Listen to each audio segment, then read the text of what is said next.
look at people online and Instagram and you watch the videos and they're like, get off the couch, start doing burpees. They give you this gigantic like workout. And it's like, bro, I've been sitting on the couch for 2 years. I don't know if I can do that workout. It's almost like you got to dumb it down. You got to make it easy.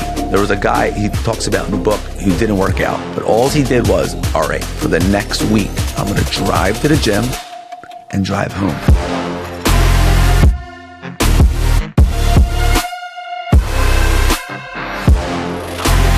Look at your website, see how everything's going.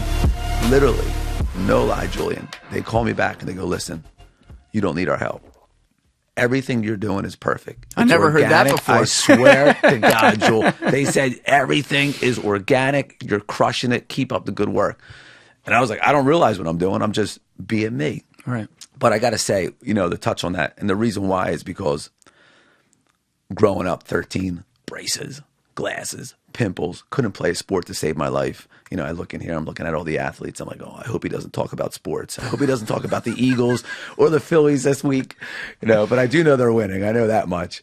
But slowest kid learner in school. But the martial arts, it really impacted me. It changed my life. I finally got that mentor that I was looking for. So, you know, it's when did you get into it yourself? Like how old? I was 13. Oh, so right then? Yeah, right wow. then and there. Right then and there. Couldn't play a sport, like I said. Father was around, wasn't around, broken up household. 2 older brothers that weren't setting a good example at that time. So I was like, man, I just don't fit anywhere. So going to the martial arts school, it really is, you know what's nice about it is that no one compares themselves to anyone else. Because when you step into a martial arts dojo, you're there for you. You're not there to compete with the next person. Obviously, if you want to get into some competition, but the main realm of it is to step on that mat and become a better version of yourself. And when you start focusing on you and you get around people that believe in you, that's the big thing. I mean, I was sitting there one day, Julian, I was 14 or 15. I was an orange belt. I sit in my instructor's What's office. the order again, just so I know? It kind of goes from light to dark. It goes white. Some styles are different, but generically it's like white, yellow, orange, green, blue, brown, black. Got it. And the reason why is because in like the 60s or in the 50s or when people were studying martial arts, they just had a belt that tied their uniform together. But if you trained for a long time, that white thing that you tied your belt together got bloody. It got dirty. So the darker it got, it kind of looked like that was more how long you were training for. I never knew that. Yeah, That's and how much cool. progress you had and how many people, you know, you were working with and maybe fights that you were in. So that's the lineage of like why white to black, it gets darker. Right. All right. And then where was I saying before that? You were saying that you were talking about like there's no comparison there. And then you started talking about the belts. Oh, so I'm sitting there with my instructor. I sit down, and he's sitting in front of me, and he's like, Mark, can I tell you something? And I'm sitting there, no lie. My shoulders are down like this. I'm like, yes, sensei. He's like, you're going to make an unbelievable black belt one day. And when he said that, all of a sudden it was like, the light came on. Me? And confidence comes one or two ways. One, you learn how to do something. You learn how to fight. Now you got confidence to protect yourself. You learn how to do a podcast. Now you got confidence to do a podcast. So when you learn how to do something, you get confidence. But the second way is borrowed belief. What was the first word? Borrowed belief.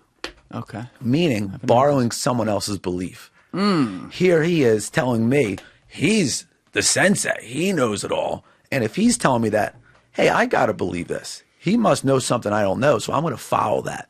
So borrowed belief. There are two ways that you can get confidence. It's like your mom telling you or your dad believing in you. Like, JD, you got this, man. Like, let's do this. It's like, I believe in you. It's like, wow. That happened for us with the main dojo when we bought it. We had literally had an opportunity to open up the new dojo where we're at now. And I told my mom, I said, Mom, there's this opportunity. It's a $500,000 building, but in 2 years we have to lease it and buy it in 2 years. And I was like, we only have like 40, 50 students. And if we open this up, we have $700 in our bank account. I don't know if this is possible. And she looked at me. She said, Mark, your whole life you've been wanting to be a martial arts instructor and have your own dojo. And she said, you got this. And no lie, when she said that, I was like, wow. Here I am, 30 years old, still needing mom's advice. But I had another friend. It's funny. She said, Mark, you got this. And I had another friend who looked at me, male role model. He was like, don't be a pussy. Step up.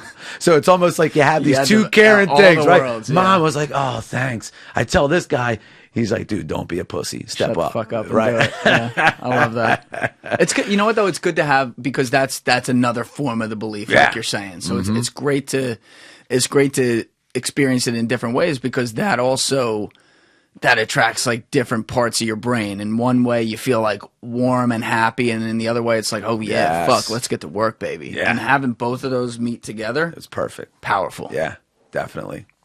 And so back to like not advertising, back to you saying it's authentic. You know, for me, my grandfather died committed suicide. And then a few years ago my dad committed suicide. Jesus. So for me, thank you. But for me, it's the self-development. It's real. It's just like, if I don't wake up every day, like I have the chemical imbalance of just like that bipolar, like I have that. Never knew I had it until later on in life. But if it wasn't for the martial arts and the personal growth, like I live it, like I'm naive. So whatever I say to people, it's like, hey, it's worked for me. I don't know all the answers, but this is what I have done. And people can see that. So that's why we don't have a sales script, because we really mean what we do. Do you, and if this is too personal, you don't want to go there, no problem. But with your dad and or your grandfather, one or both, were there any specific reasons that you and your family knew of after they did it as to why? Or was it just, not just, but like, was it, I guess they were really depressed?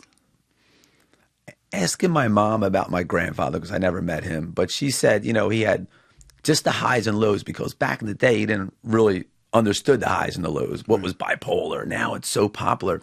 But I can speak for myself. And when I speak for myself is, I was in 6th grade and I used to go to the guidance counselor and I would just cry. And she'd be like, what's wrong? I'd be like, I don't know what's wrong. There's nothing wrong, but I'm just crying. Like, I don't. And that happened throughout my life. 6th grade, 7th grade, 8th grade. I just thought I wasn't motivated. I just thought like, man, it's like, get yourself together here. Like, let's move forward. But it was short. I'd feel a little sad, and then all of a sudden I'd be good to go. Feel a little sad, good to go. Which why I think I got addicted to the self-development, because watching or listening or reading something motivational, it kicked my endorphins. It got me excited. 17, 18, highs and lows, never looked at it until later on. And what studies show is that as you get older in life, the lows become longer. Yeah. And it gets more challenging. Why is that? I don't know.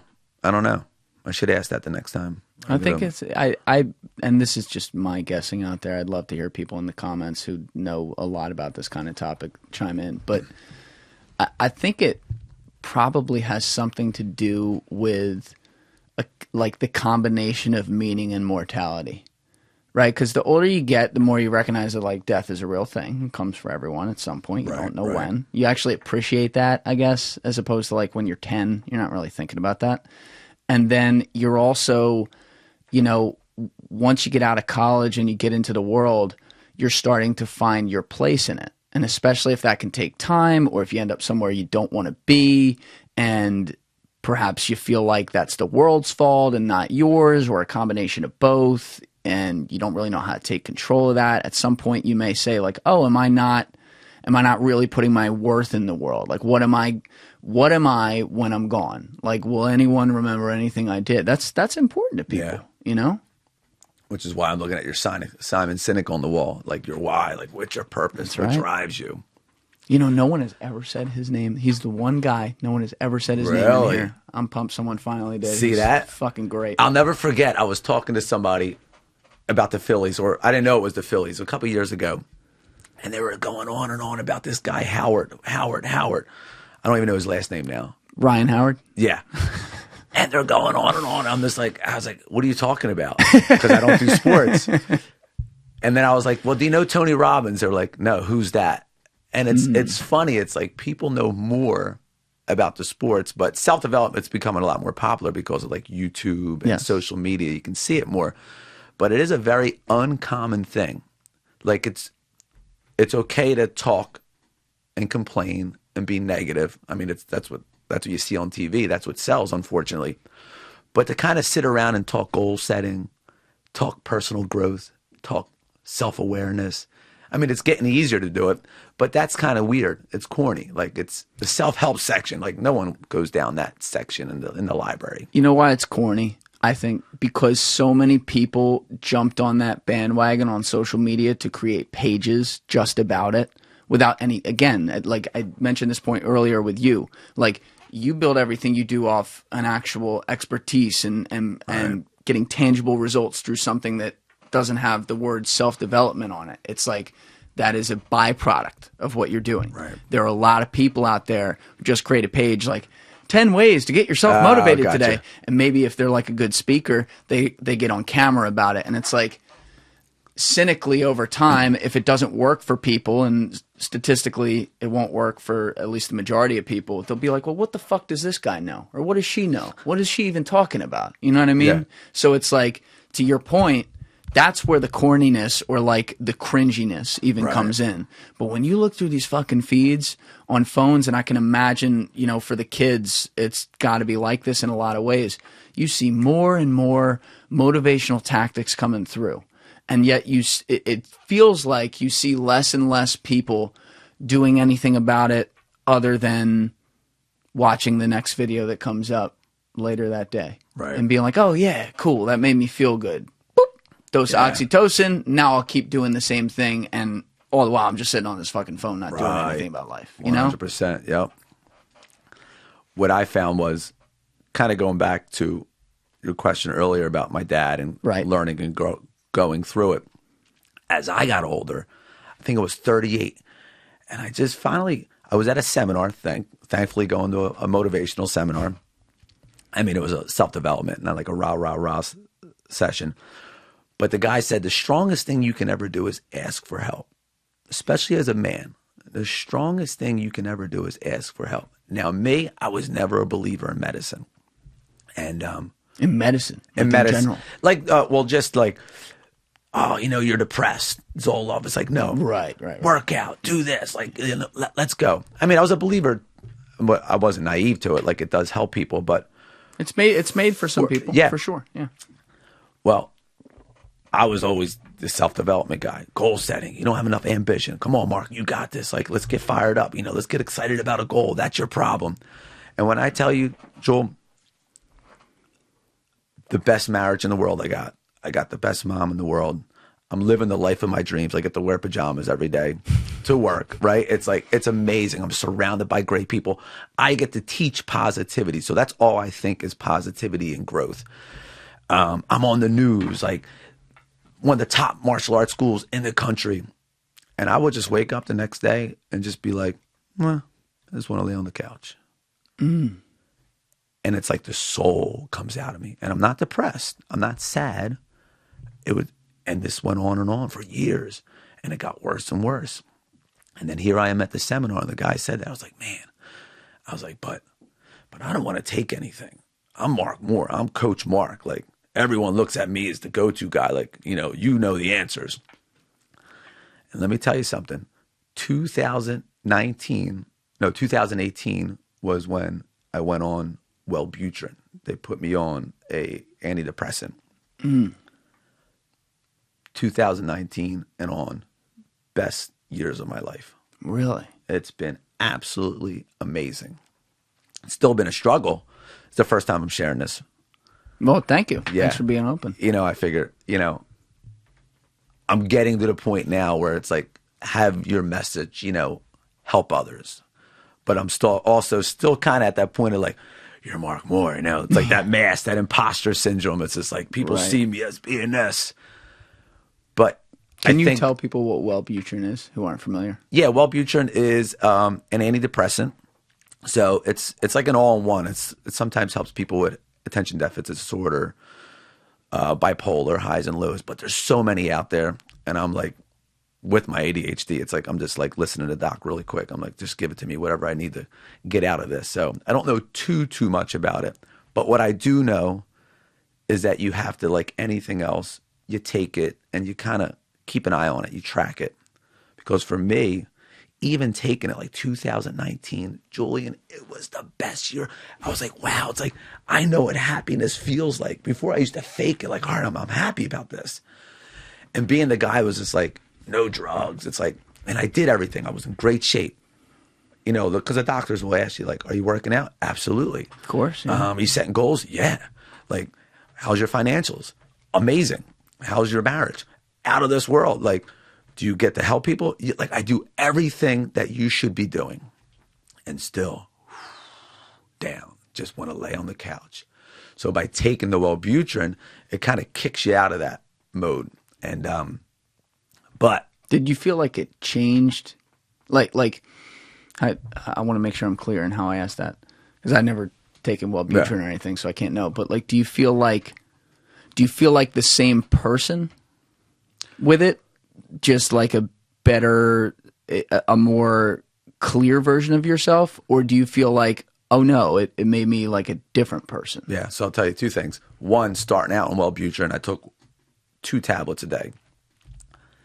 And that was like, you know what it did for me? It fulfilled me. Pull that in just a little bit. Yeah. It brought me to life almost. It's like, instead of forcing, instead of like getting in the car and driving to work, was like, oh my goodness, this is so challenging. Like the littlest things that you would just be like, dude, just do it. Right. Like, it's so challenging. So it gave me that, like, oh, like the mundane things were just super easy to do. And I was excited, longer periods instead of the highs and the lows. Right. But then after a couple months, that wore off a little bit. I had to take more tablets. I got to a point where I was 6 tablets a day after a year. And then like another thing that like kind of was like a booster to that. That put me in like a downward spin. It was like more like a horse tranquilizer. It was like for people like psychotic. That kind of made me feel different. That made me feel like just numb to the world. Yeah. Then I listened to Joe Rogan and Jordan Peterson, and he was talking about the meat diet, the carnivore diet. And I was like, I love steak. I love chicken. I was like, maybe there's something here to this diet thing, because Jordan Peterson was antidepressants, and he doesn't take anything anymore because of that diet. And I was like, let me try this. And they did a whole year of fruits, vegetables, and meat only, and fish. Like, basically, I just don't eat any processed carbs. When did you do this? 2020, 2021, or? What year is it now? 2022, probably mid 2020. Okay. So I feel like what's that? Step Brothers, dude. I haven't had a carb in 6 months. I haven't had a carb, Joel, in 2 years. And the reason why is because it's going off of, it works for me. So wait, you haven't had any carbs in 2 years? No. The only carbs I have is from fruits and vegetables. Now, and that pulled you off. That pulled you off where the Wellbutrin was getting out of control. For one whole year, I did that, and you have to like taper off. I taper off all the medicine. You didn't do any. Didn't do any. Holy shit! So I still stay with the diet. No carbs, no French fries or anything like that. And people are like, "How do you do that?" And it's like Tony Robbins says, "How do you do it?" Yeah.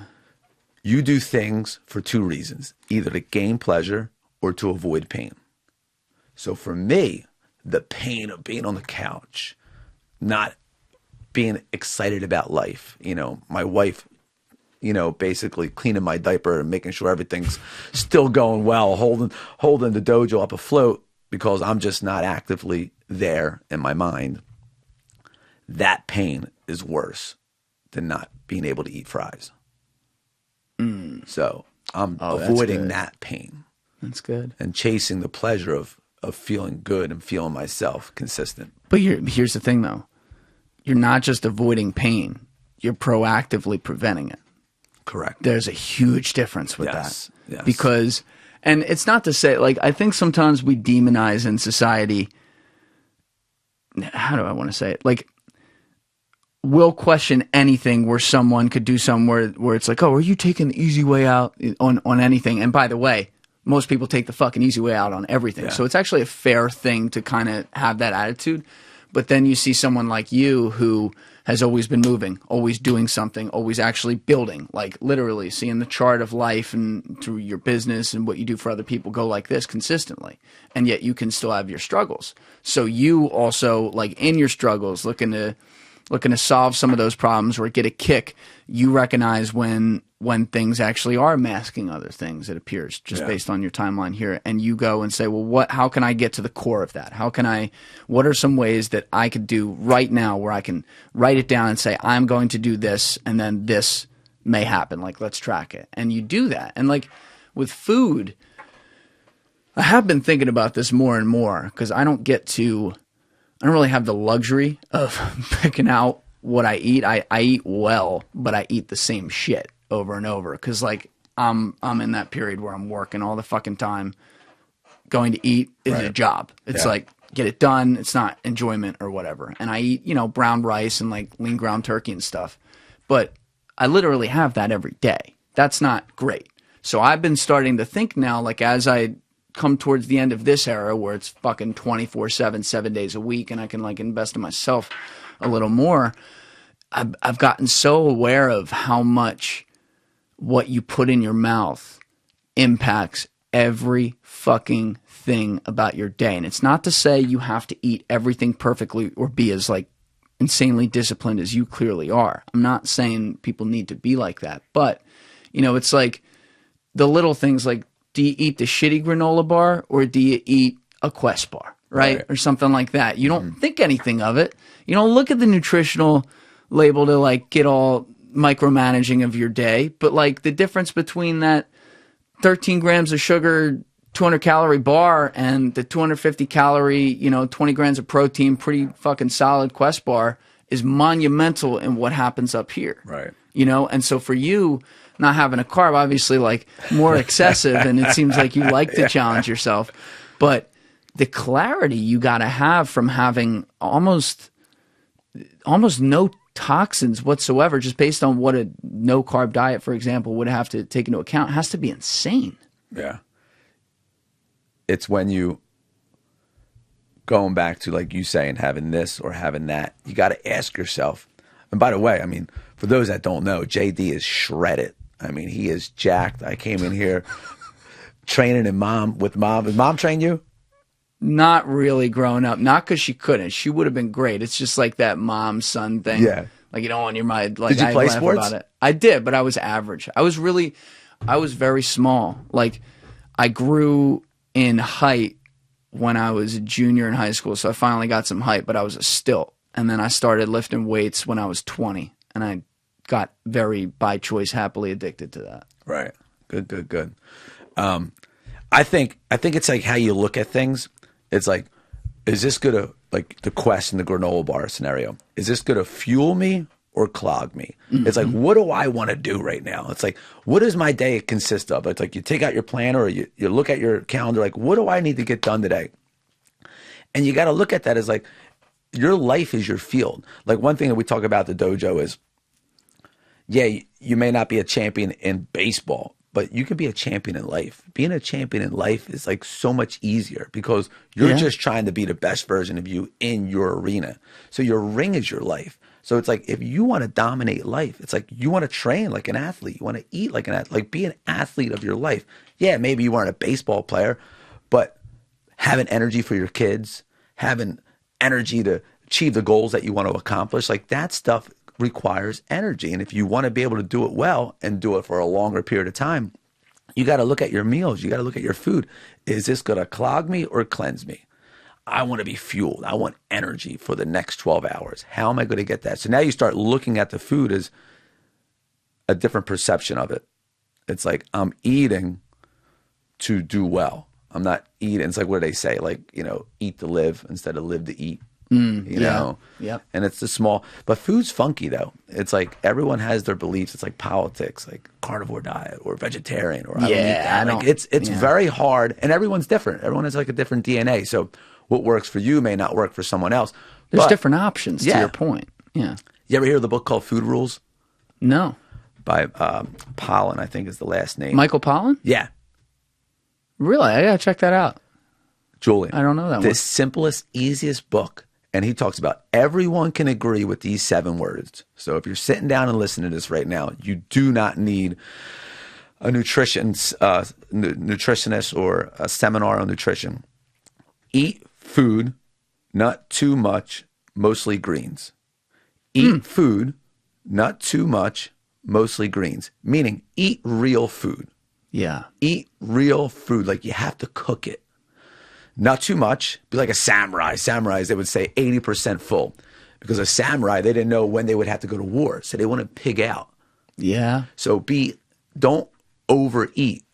You ever like look at a bowl of cereal and be like, actually look at the portion size of things?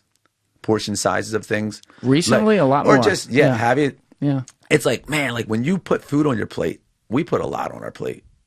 But if you actually have the portion size that it allocates, it's like not much at all. Like my wife, she was in a fitness competitor. She would step on stage, and the meal she ate was like a little piece of chicken, a little bit of rice, and it's not eating a lot. And the last thing was mostly greens. You can all agree that greens are good for you. You know, they come from the earth. Yeah, apes eat it. Yeah, think about apes don't eat meat. Yeah, they don't for the most part. Unless they're like eating each other because they're pissed off. That's different. But yeah, you're right.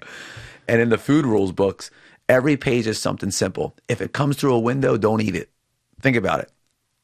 You're probably at McDonald's. If it comes through a window, don't eat it. That can be applied to a lot of things, though, beyond just like the Why? What are you thinking? The drive-through window.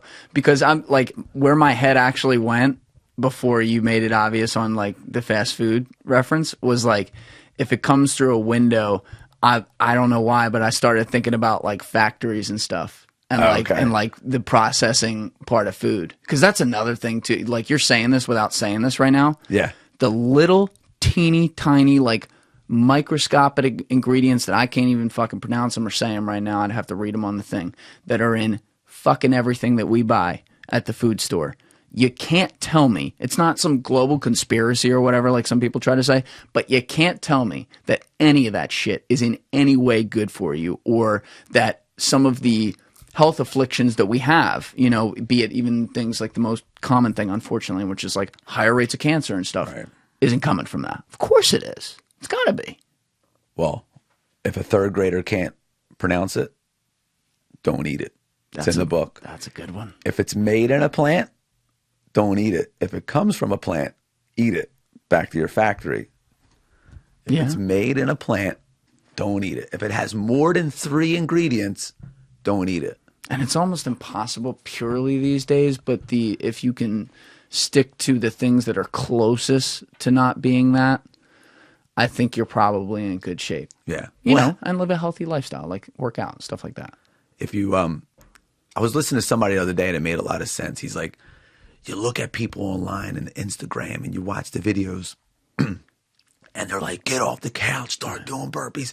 They give you this gigantic like workout. And it's like, bro, I've been sitting on the couch for 2 years. I don't know if I can do that workout. Like, it's almost like you got to dumb it down. You got to make it easy. In the book Atomic Habits, he talks about, it's like, it doesn't have to be hard. Make it so easy. There was a guy he talks about in the book who didn't work out. But all he did was, all right, for the next week, I'm going to drive to the gym, put my shoes on. They say a marathon runner says the toughest part is putting on the shoes. Yeah. Put my shoes on, drive to the gym, and drive home. He never went in the gym. But for 7 days, he just made it simple. He got in the habit of just driving to the gym. He literally would go in the gym the next week, go to a treadmill, turn it on, get off it, and go back in his car. Pieces. Yeah. Because now you're starting to build that momentum. You're starting to feel that feeling of success. Success breeds more success. And bitching and moaning breeds more bitching and moaning. Do you believe in the concept that once you allow one thing to happen, it can all go downhill? Like the minute you give up ground on a habitual thing. Like, I don't know why this is the example coming to mind, but like maybe it is a good example though. Like in a workout, if you usually do 5 sets of 12, but today you're not quite feeling it and you do 5 sets of 10, tomorrow you might do 8. You see what I'm saying? Do you believe in that? Like that gamification of like, once you tell yourself, that voice in your head says, well, you're a little tired, you can do it. Now the threshold will drop and suddenly like, oh, well, you were a little tired. Yeah, you're a little more tired today. Now you know what? You don't have to do it today. You see, like it goes like, boom, oh, I see like what you're that. saying. Yes. Well, I guess I remember Arnold Schwarzenegger reading an encyclopedia of bodybuilding back in the day. And he wrote in there, it's like, listen, even when I go to the gym, like I don't feel like being there some days. He's like, but giving it 20% is better than not going at all. So I think it's your perception on how you're viewing things. And it's your talk. Like you got to have good self-talk. It's like self-awareness. There's a guy named John Maxwell. You ever hear of John Maxwell? It's a common name. Maybe not. Most leadership books ever written, over 100 leadership books. Amazing pastor, really good. What he does is he talks to the business world in business language and leadership skills. But his whole goal is, it's like sooner or later, it's just like you're going to find out, wow, he's really about faith and about a man of faith and church and things like that. So he's done a really good job with kind of separating the two, but allowing you to kind of find your space and all that. Just if you just want to do self-development, or if you are somebody, a person of faith, like the Bible and things like that. It's like he does both, and then he tries to blur the lines a little bit for people. Does a really good job with it. But my point is saying him, in his book called 15 Infutable Laws of Personal Growth, the first is self-awareness. Like you got to know who you are and where you are. So when you're having those bad days, I only did 12 today, I only did 8 today. It's just talking to yourself. Like you had bad days, Julian, this is going to happen. Tomorrow's a new day. Hit the reset button. It's 3 questions. Hey, why did this happen? What did I learn from it? And how can I make it better next time? Do you ever write stuff like that down? Yeah, I have a book called The Daily Dojo Planner. The Daily Dojo Planner. The Daily Dojo Planner. And the whole, I've been a success junkie ever since Don Palamucci with Program for Results. And I've always loved, goal setting books. And they're all great. There's so many great ones out there. But for me, I was like, you know what, I've been really good at like mixed martial arts. What makes mixed martial arts so great?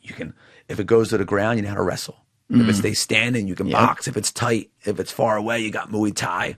So it's your ability to put things together. And I've always enjoyed that because of my attention span. Like I used to, I always talk about how my instructor's rolling over in his grave because I did martial arts traditional with him. And then I went on to the fitness world, did personal training. And then I became a wedding DJ. So I got to know music. So now when you come to one of my classes and personal growth, it's all of those things. It's like Bruce Lee meets Tony Robbins. The music's on, the energy's up. You have that. What do you like? What kind of music? I mean, I like it all, but if I have to say, it's like I'm a EDM guy, hip hop. But I like it all. Only just not country. I'm so with you, bro. My man. I respect good country. I'm from New Jersey. I can't relate to it. I'm sorry. But yeah, you like stuff that amps it up. It sounds like a little bit. Yeah, but as I've gotten older, and ever since Cobra Kai, I know I'm really getting off track now. Track now. It's all right. That's what we're here for. 80s rock. For some odd reason, I was really never into it. But now, it's a different sound. I'm enjoying the different sound of it. It's a different 80s rock. Like the first things that come to mind are like the Police and David Bowie, where they just did. I'll fuck up some of the terminology musically there, but there was just a more, actually no pun intended with David Bowie, but there was more of like an outer space sound to it. It went from just like, you had the 60s, the earliest stuff, like the Beatles come in with just like making you move. And then that developed into hardcore, like Rolling Stones, Led Zeppelin stuff. And then something happened in the 80s where they just, like you could even draw on like Scarface and the music there. That's not rock, but that whole like synth, like almost like, what else is out there sound? It's its own era, man. It's funny you say that because when I have to do desk work, which I hate, I put on 80s synth. I go on YouTube, 80s synth. What is it? Synth. I mean, it's working with synths, but there's more. But there's better terms. It's funny you say that. I love that stuff. Yeah. Just background music. There's no vocals. But going back to dipping back. If I did 12 reps, 8 reps, and being self-aware, back to the planner asking me, it's like, is that what you tell yourself every day? It's like in the planner, hey, what went well today? What didn't go well? How can you fix that? And I learned from Brendan Burchard. I don't know if you've ever heard of him. He has a book called High Performance Habits. And I've heard of that book, actually. Yes. And I got certified in his coaching program. And one of the coolest questions, this is great for if you have kids too, or teenagers, or and for yourself as well. If I'm talking to a kid about a struggle they're going through, I'll simply ask them, hey, Bobby, if you had a friend that was getting bullied, what would you advise him to do? So now they're not looking at themselves as being the one being bullied. Now they're like, well, I would tell Bobby to do this, this, this, and this, because we have the answers. It's within us. And by looking outside it and inward, it's a lot easier to coach yourself. So, hey, what's your main struggle right now? This week, what was your main struggle? Oh, I was eating bad. I was going out on the weekends and drinking too much. If you were coaching somebody, how would you advise them to get through that struggle? So now it's like you're looking at your challenge a little bit different. And that's in the Daily Dojo Planner. Questions like that. Makes you go outside of yourself. Yeah. Questions control the conversation. So the quality of the question, like Tony Robbins says, the quality of the answer. So if you're asking stupid questions like, oh, why does this always happen to me? This sucks. Woe is me. You're not going to get good answers. Hey, what can I do to change this? What can I do? What would be a better route? People that are successful and that have confidence on their way to success, they have many paths. Yeah. But if you're one person, it's like, oh, this is the only way I'm going to be able to do it. I tried that one diet, never worked, so I can't lose weight. Wait, there's like 50,000 other diets.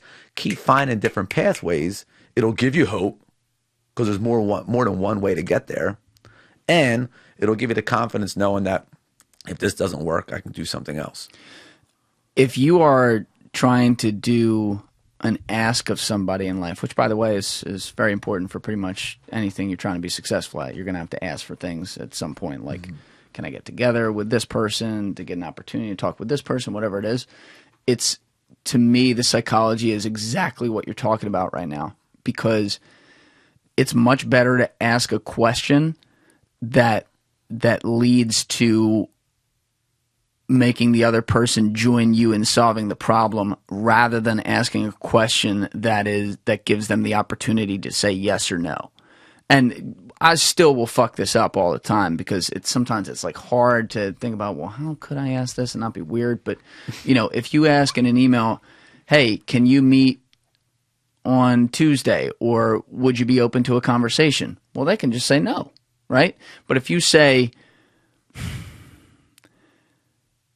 How can we make it work when you're going to be in New York in January? Because I may know that, so that we can get together. I'll be able to move my schedule around. What can you do with that? Well, now they have to process, like, you instantly make them visualize the schedule in their head, so they didn't visualize like the fuck you, I'm not doing this. Right. So they're already trying to work on it. And what you're talking about right here, I love that, like trying to say, like, well, if it were your friend or your kid or your parent or whatever, and they were going through X, and X is exactly what you're going through, it makes you have to step outside 30,000 feet in the air and say, well, because now they're thinking about that person. Well, that means that they would be doing this, and now they need to do that. And then suddenly it's like, oh, well, wait a second, I could do that. Now the battle just becomes not then talking yourself into the, well, but it's different for me. Right. That is a struggle too. It's huge. It's huge. It's like, man, that was such good advice. I should take it myself. Like when you give advice to somebody else, it's so good. You're like, bro, why don't you apply that to you? But I think it's hard. It's hard in a way that life. It's hard. I mean, I forget who said it. One of the big top philosophers. But life is struggle. But when you set goals and you have ambition, you can manufacture your hard. It's going to be hard, Julian, to wake up late not be motivated, not exercise, surround yourself with negative people. Like, you're sooner or later, like, you're going to be like, all right, well, this is like the pandemic.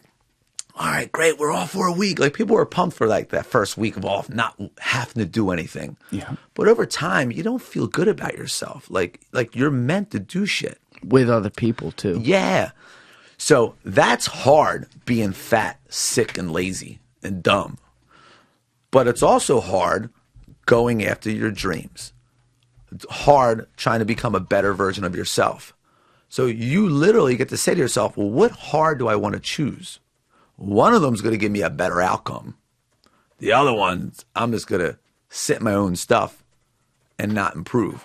So it's like, you got to ask yourself, yeah, it's going to be hard. So every day it's I don't want to say grind, but every day you just got to keep yourself in check.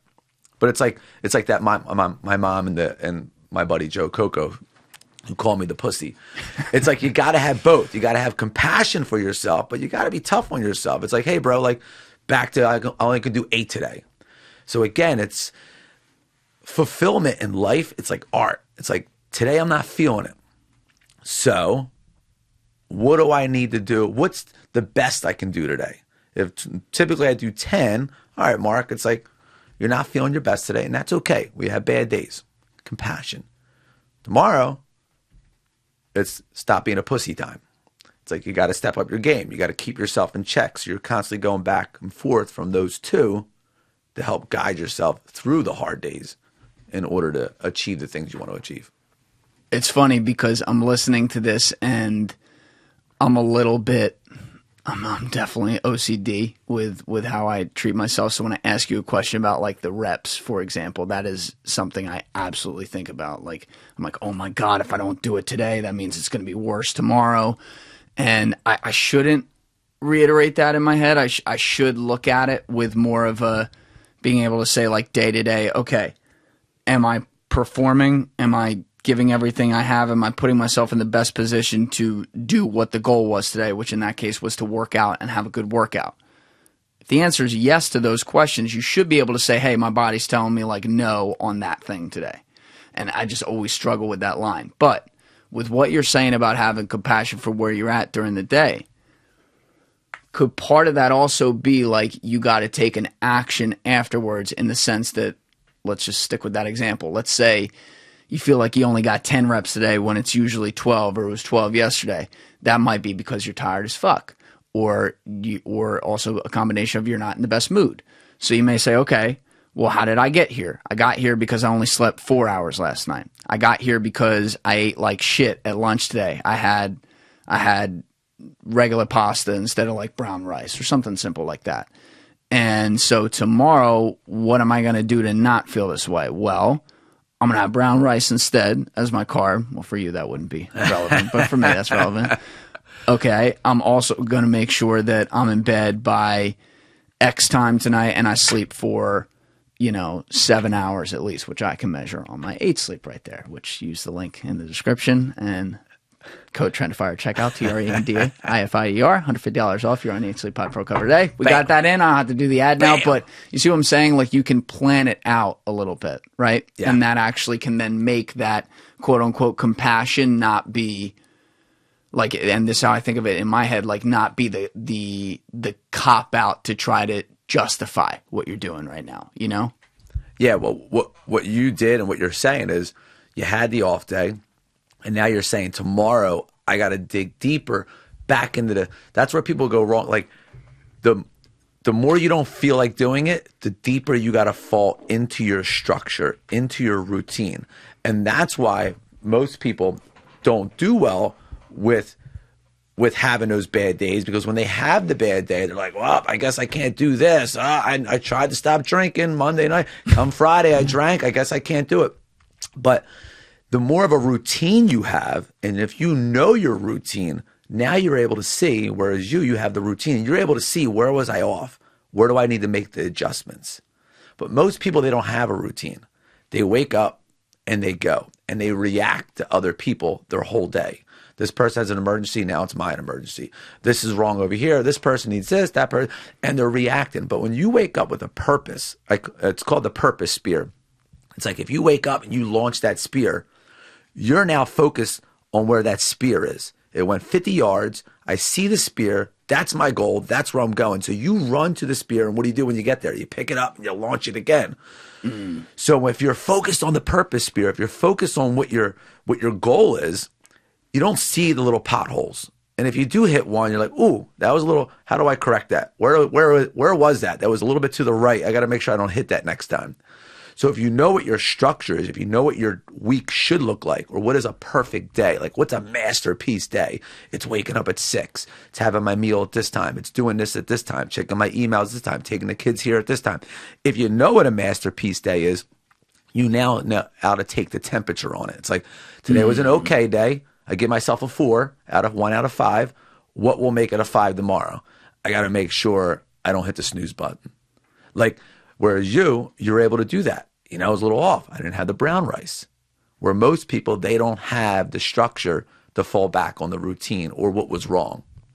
Yeah, it's kind of it's a little bit of a paradox too, because the point of a routine is to minimize your variability, because variability is what leads to not making decisions, and having too many decisions to make at the same time is where it kind of gets the opposite, but it makes sense. It's like you want to have ideally you'd love to have the day blocked out, like hour by hour, exactly what you're going to be doing, because then it's like that list and you get to go down and boom, I check it, boom, I check it, boom, I check it. And it keeps you accountable.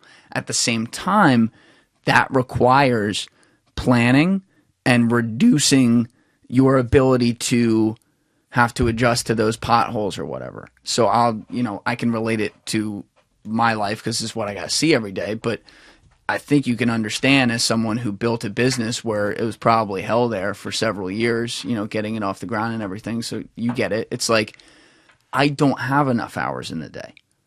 I work 7 days a week. It's nonstop. And I find that recently my biggest struggle is just figuring out where to start with one of the 20 things I got to do that day. And so what happens is there's time that's wasted where I'm not wasting it. I'm at the desk, I'm doing something, but my head's here, and then it goes there, and then I start this, but then I cut over to that. And, obviously I have ADD, but it's still like, even when you get yourself into something, you're thinking about the thing that you haven't gotten into, and it's like, oh shit, if I don't accomplish that other thing by the end of today's a failure. But you know that, like, the thing you're also working on right now, if you don't accomplish that too, today's a failure. But it's not even possible to get to both of them and have them accomplished by the end of the day. You see what I'm saying? Absolutely. Like, that's happening in my brain all the time. Like, what do you do about that? It's like going back to, like, saying earlier, like, success is a science, Tony Robbins will say, but fulfillment is an art. So again, it's like your day it's artwork. It's like, but you have to also know the book, The One Thing. All right, I have all these things I have to do, but what's the most important thing that if I get this done, it'll make everything else seem unnecessary? So there's always that one important thing. Number 2 is your block time. So I have 20 different things I have to do. I'm doing this, and I get sidetracked, and I got to go over here. I feel you on the ADD, because that's me too. 50 minutes, they say in the High Performance book, Brendan Burchard did a study of, like, the top CEOs, doctors, all these great people that get stuff done. 50 minutes is a good amount of time to block out, to sit down, get all in. So if you have 20 things, let's just say you have 21 things, 7 days a week, 3 of those things done each day, and you'll spend 50 minutes on those 3 most important things for the day. 50 minutes, block time, no distractions, no cell phone. And at the end of the 50 minutes, get up, move around, get some water, shake it out. You need to recover. And I'll tell you why that's important in a second. And then your next block time. So it's like finding the most important thing, then blocking out some key times, but also making sure that you're recovering. Because back to the structure, a race car goes around and around and around and around. It stops at the pit stop, not because there's something wrong, to prevent from something going wrong. So you're You're like, vroom, vroom, vroom. 50 minutes, it's a good amount of time. 10-minute break, pit stop. Zip, zip, zip, zip. Looking at my day. Where is this? You know, I'm a little off with this right now. All right, I'll catch that up later on when I'm at the, you know, when I'm taking my car for an oil change. I'll do those things at that time. So you're almost trying to chunk things together. You're being smart. You're constantly looking at your to-do list. All right, I got this done. That was great. Actually, I got so much done in this 50 minutes. It took care of the thing that I had to do on Wednesday. That's now done. I don't have to do that on Wednesday. So you're like strategizing. You're taking breaks. You're looking at it. You're seeing what's most important. It's just having that art, that finesse as you're going. You got to be flexible. Because if you set yourself up, it's like, all right, I do this, this, this, and this. One of them doesn't go well. Now you're like, oh, I knew shit. You feel like the whole I left thing out. came Yeah, down. like I didn't do well. I'm upset with myself. Be flexible. Be like water, Bruce Lee says. Like water. Yeah. And I think a lot of it, and you can probably tell by the way I explain it, or like thinking about your own experiences too, where you had to like get some shit in line, like you were saying earlier. It's like, you say it out loud and then you realize you're creating a lot of these things on your own because you have some sort of fear, like some sort of anxiety about something that hasn't happened, which could be, in this case, like, if I don't get this thing done, then this will happen, and that means that this will happen, and that's all bad. And you get so worked up about that anticipation that then you start sweating, and then you're like, well, what about this thing over here? When in reality, if I could, like, this is me trying to solve my problem right now, like you were talking about. It's like, if I could just say, like, all right, is the work quality? Am I focused when I'm doing it? Am I maximizing the time that I actually am setting aside to do this? And am, at the end of that, at the end of the day, with all these things put together, have I made at least some time for myself to the point that I can go to bed charged for the next day?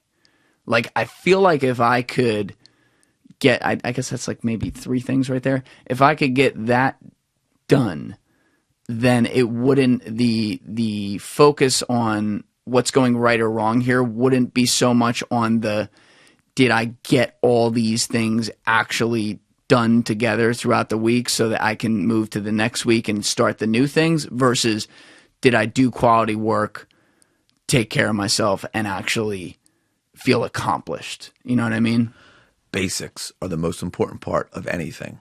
When a fighter goes back to the corner and he's exhausted, the trainer doesn't give him this specific, like, outline thing. The guy's dropping his right hand. When he does that, he turns his shoulder, he's pivoting. He goes, what does he say first? Breathe. And he mimics him. Like, he does it for him. Breathe. How do you feel? You look great out there. He's motivating them. It's basic. How was your day? What did you do well? What are you proud of yourself about? What could get better tomorrow? You know, you can't be like, there's nothing wrong, because there are things that have to get better. Yes. But if I was to ask you, well, one, there's always something that you got to do. Like, you could always be doing more, right?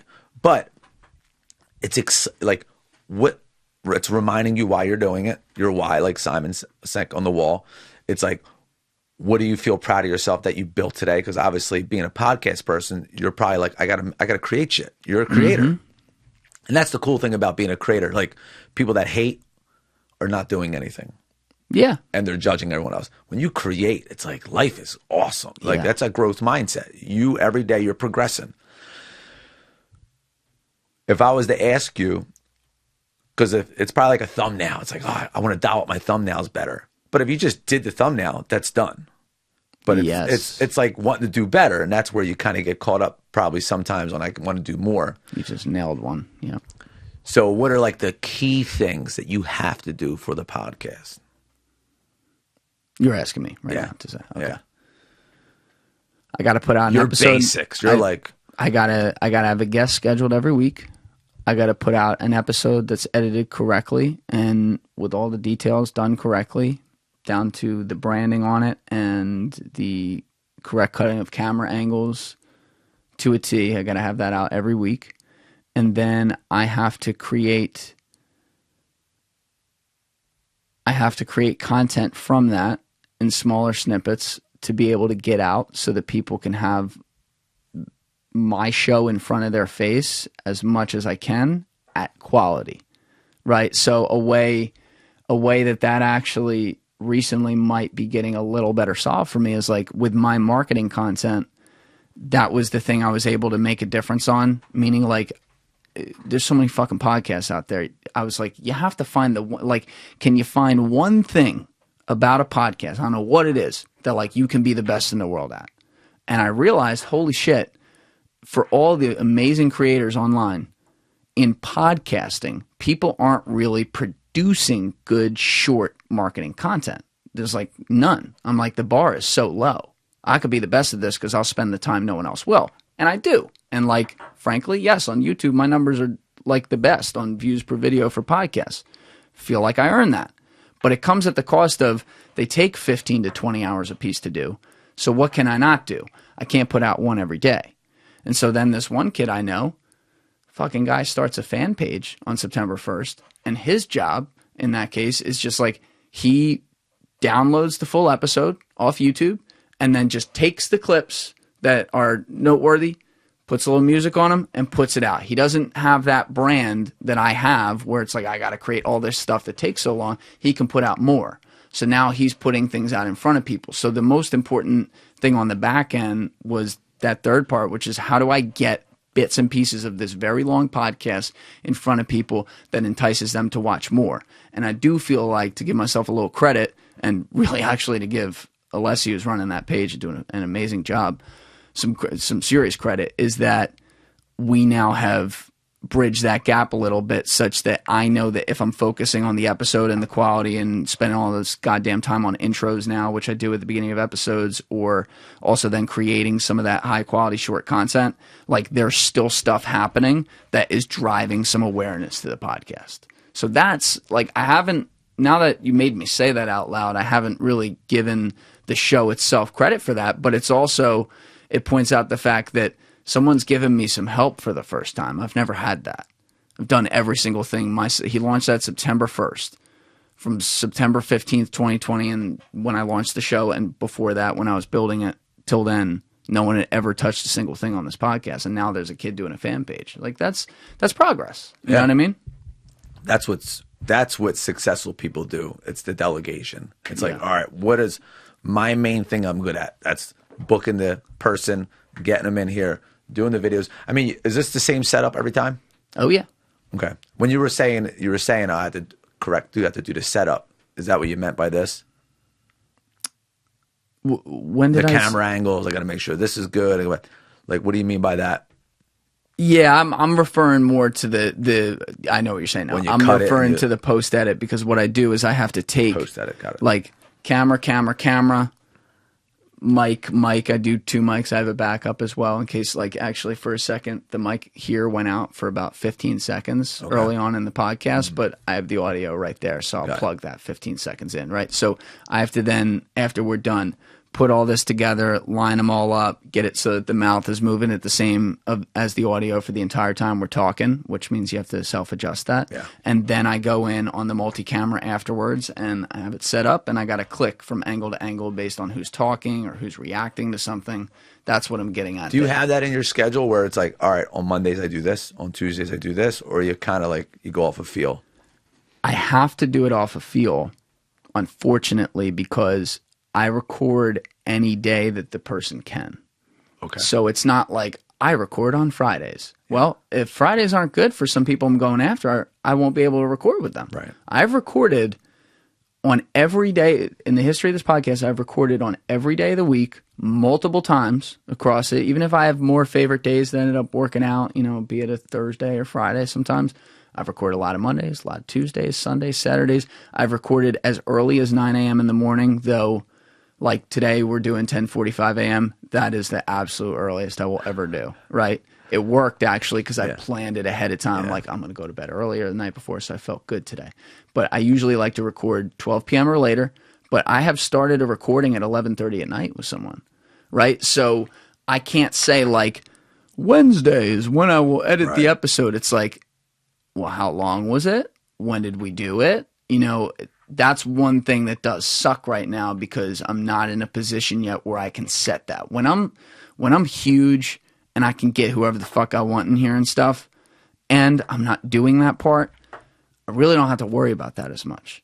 But right now, it's a really good point you make. It's like that does make my battle of like the routine more challenging. Right. And there's got to be other ways I can make up for that in some of the other things I do. So it's like, okay, well, I know I'm going to have to edit 1 episode a week. What if I can make sure I got the actual edit and everything done in a day? Then I could know that the other 5-6 days, hopefully eventually I'm not doing 7 days a week, you know, I can schedule out, well, here's exactly when I'm building my shorts and here's what parts of the shorts I'm building. And then it's like, you feel like there's more of a light at the end of the tunnel as opposed to it'll be done when it's done, you know? Yeah. Well, you're doing an amazing job because Brendan Burchard calls it the CRAM principle. Have you ever heard of growth mindset? I've heard of it, yes. All right. So for the listeners, there's a Carol Dweck. She has a book called Growth Mindset. Psychiatrist, amazing lady, super educated. Fixed mindset, growth mindset. Fixed mindset is, oh man, you know, my family's short, you know, they're not athletic. I'll never be a good athlete, never be a good ball player. Like really just putting limits on yourself because of life's happenings. Oh, I failed the math test. I'm not good at math. Right. I told myself my whole life, it's like, you're not smart enough to write a book. You're not smart enough to do the Daily Dojo planner. It's like, you're not smart enough to get up and speak. And it wasn't until I was like 28, I went to a Tony Robbins seminar, and you had to write on something and throw it in the fire. Like, what were some of your limiting beliefs? And I wrote on there, not smart enough. I threw it in the fire. And I listened to Grant Cardone one day because he talks about writing his books. And a couple of his buddies were like, oh, you know, you missed a comma here. You missed a period here. And he turned around and he's like, where's your book? And it was like, damn. Because guess what? The people that are creating stuff, that are doing well, they're going to cheer you on. It's the haters. I was like, but again, organically, I'm writing the book for me. So I have 2 books. One's called 10 Feet Tall and Bully Proof for Kids. It's my own little self-published book at the dojo. And then the Daily Dojo Planner, that's online on Amazon. So going back to, that's the growth mindset. It's like, wow, I could be better. And CRAM is exactly what you're doing. Curiosity. Or some people are like, everyone's like, I have a growth mindset, Mark. Yeah, I have a growth mindset. No one wants to say I have a fixed mindset, right? You know, it's like most people haven't you upgrade phones, but they rarely upgrade themselves. What I was doing, Julian, I was letting a 13-year-old kid who was bad at reading still decide that he's not smart enough at 30 years old. Yep.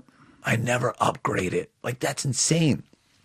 How do you know if you have a growth mindset? You're progressing. In your life right now, you have progress. Now, a lot of people can't say they do. You got progress. Right. And the way you get a growth mindset and have progress in your life is C in CRAM stands for curiosity. You're curious. How do I get a better podcast? How do I blow this up? What are people not doing? Like, you're doing it. Responsibility. Hey, this is up to me. No one's going to do this for me. I'm the hero of this story. I'm not the villain. I'm not the victim. I'm not going to blame other people. Oh, podcast, it's just too hard. Everyone's doing it. You're like, shit, I'm going to do this and make this happen. You have that tough love for yourself. A is ambition. What am I excited about?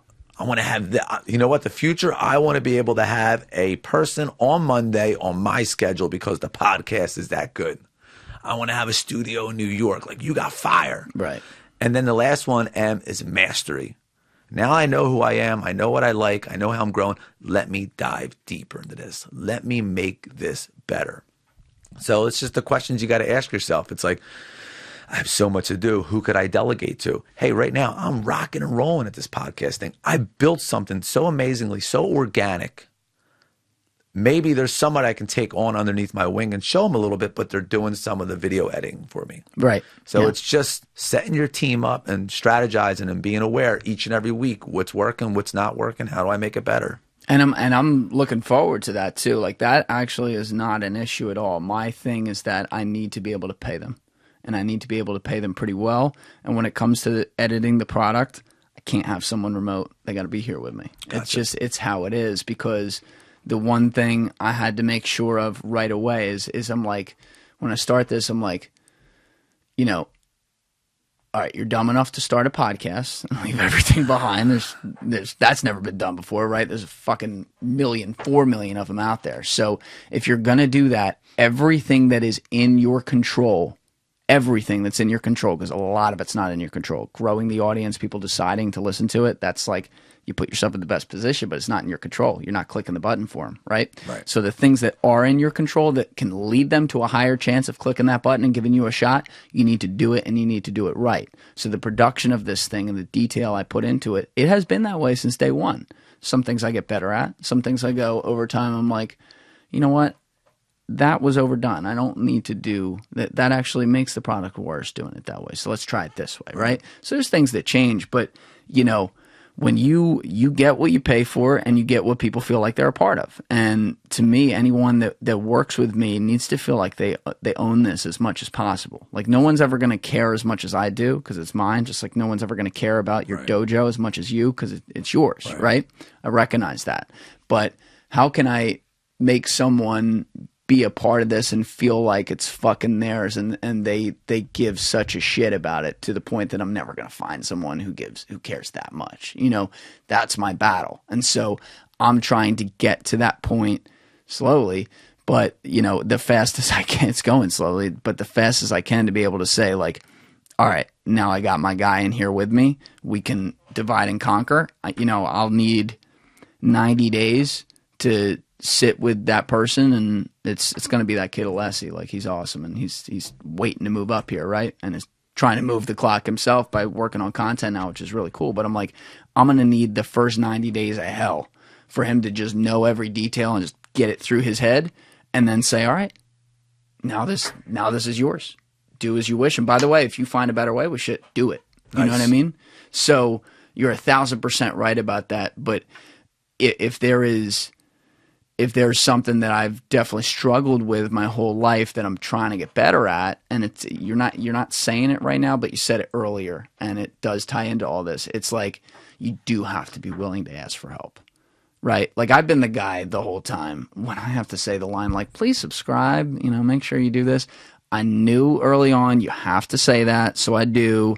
But like even that, I'm like, just like if they want to do it, let them do it. You know what I mean? Yeah. But you got to be able to do that, and that's a really simple one. But then when you're talking about, making the thing go forward or getting money behind this thing or something like that, like I could improve in that department for sure. Because I've always just been like, I gotta be great, so it'll just have to be great, and then it'll take care of itself. And that's true. But like if you can find your way into the right opportunity with people, like, you do have to take it, Yeah. I forget who said it. It was understanding your strengths. Like a lot of times, if you're, say, a 3 at something in this podcast world, like something that you struggle with, but you have to do it anyway. You have to do it because you're the only one doing it. Right. If you're at a level 3, and if you really work hard at it, you can probably move up like 2 steps, like really hammer down. Now you're at 5. You're still average, and hate doing it, by the way, because it's not one of your strengths. But if your strength is talking on the podcast, creating the content, finding the interviews, that's like an 8. It's just you love it. It comes so natural to you. You improve that, you'll be at a 10. Right. So it's almost like someone else who's better than me at this area that I suck at, they may be doing it at a level 6 compared to someone else's guy that does the same thing. But that level 6 that they're good at, but once they learn a couple of things, they'll be an 8. But that 6 is way better than my 5. Right. So it's taking the inventory. Where am I at? I need a guy, 90 days. How do I make that happen? How? Sit down, tap your pencil. You'll come up with it. You'll figure out a way. 90 days. Dude, I'm going to pay you for 90 days. Or how about this? Like Gary Vaynerchuk says, it's like, tell somebody, listen, I'll work for you for 90 days. Don't give me anything. At the end of 90 days, you love me, I'll rock. But at the end of 90 days, I learned something, I'll go somewhere else with it. Right. So it's many ways, again. And you have to find the people that have, like, not a lot of people. This isn't to be, like, self-bragging. It actually could be the opposite. Maybe I'm a fucking idiot. But not a lot of people would work hard for 4 or 5 years at the thing that they came out of college doing or whatever, and finally make no money, and they get to the point where they get a huge offer and they're going to have money and say, you know what, I can't do this. I don't like this. I need to do something else and start from zero. And that's what I did. Right. You know, I finally got to the point where it's like, you know, I'm not like the biggest car guy or whatever, but like I could buy the best car I want in 5 minutes just by signing my name right there. And by the way, I've worked my ass off to get here. I've earned this. And my boss recognized that and was nice enough to say, all right, here we go. And yet I'm like, but this isn't going to make me happy. So you have to find, like, no pun intended, I put my money where my mouth is with that stuff. So how do I find people who are like that? Like, I think I've found a kid who absolutely is like that. It's harder than you think. Yeah. You know, I remind myself all the time, I've only ever lived in my head.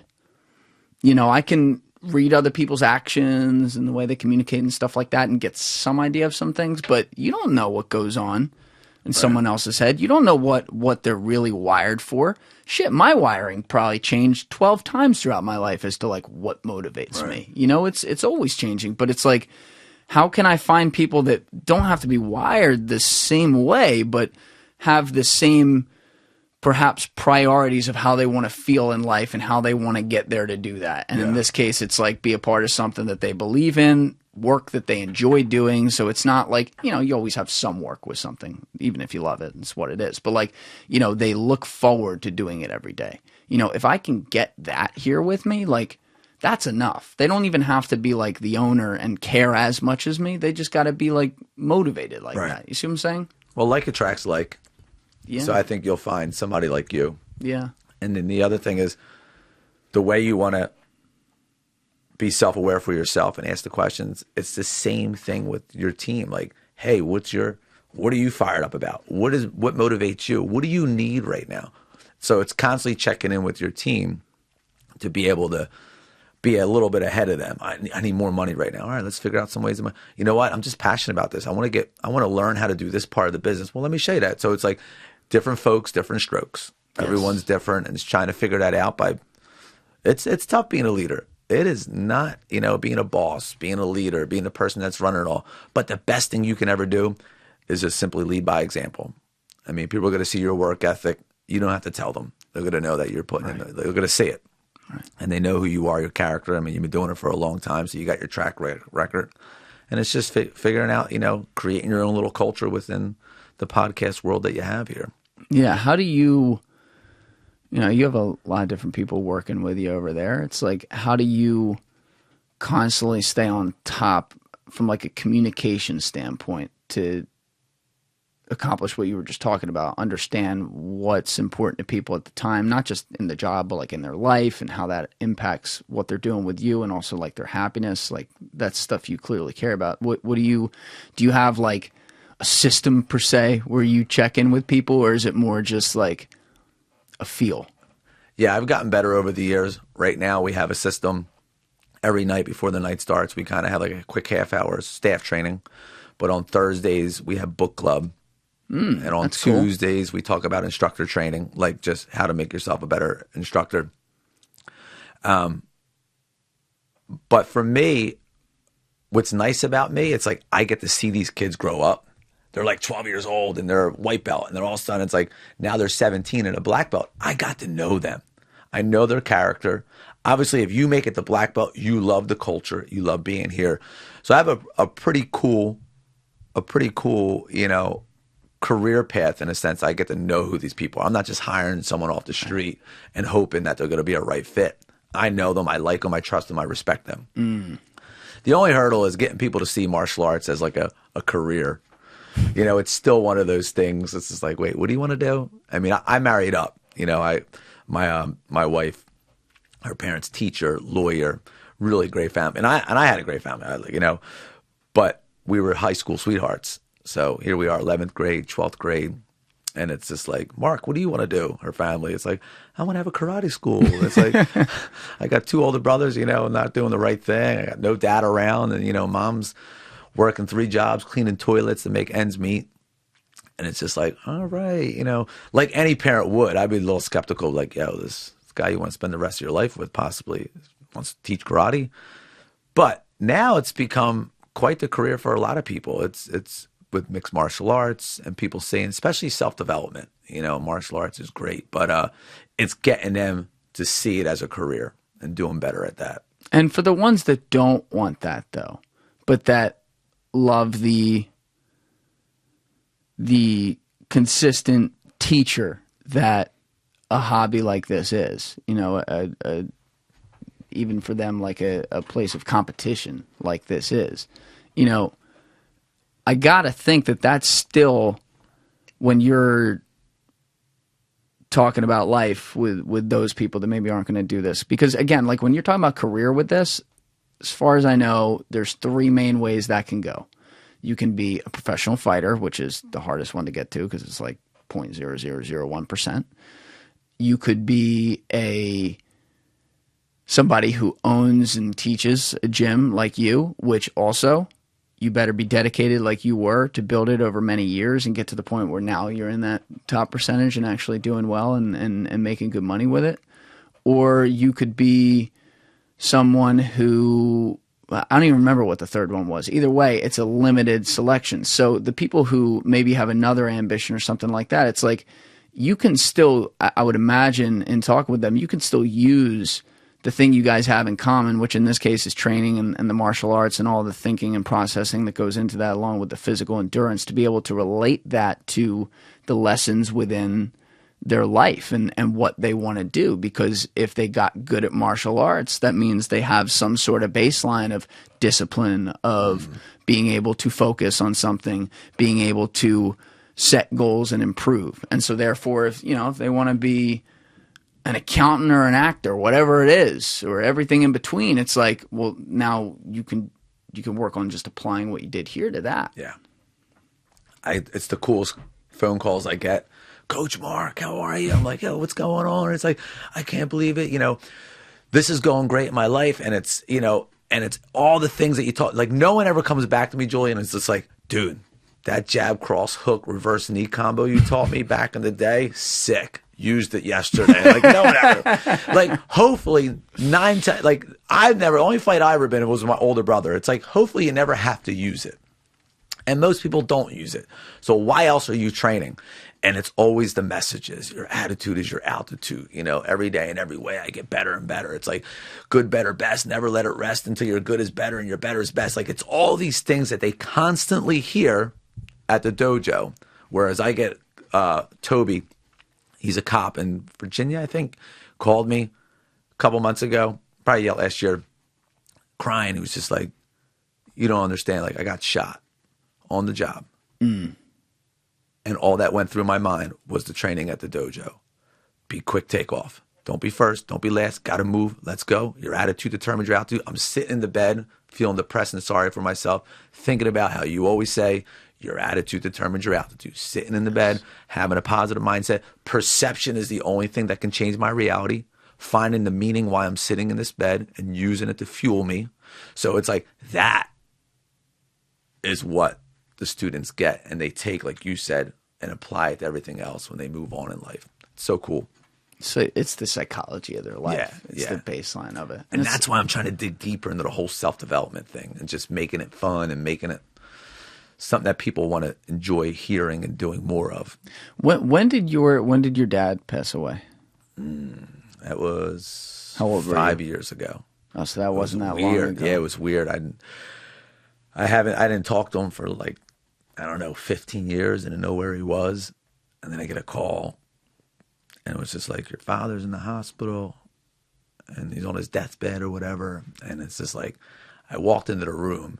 And you know what? It's funny. Thanks to self-development, it's like, I had a great dad. I actually had a good relationship with him growing up. He just had demons. He had a stepfather that beat him. He ran away at the age of 14 with a carnival. And it's just like, he was a roadie. He was literally a roadie, and he worked up. He did a lot. He provided for his family. You see that later on. Why hadn't you talked with him for so long?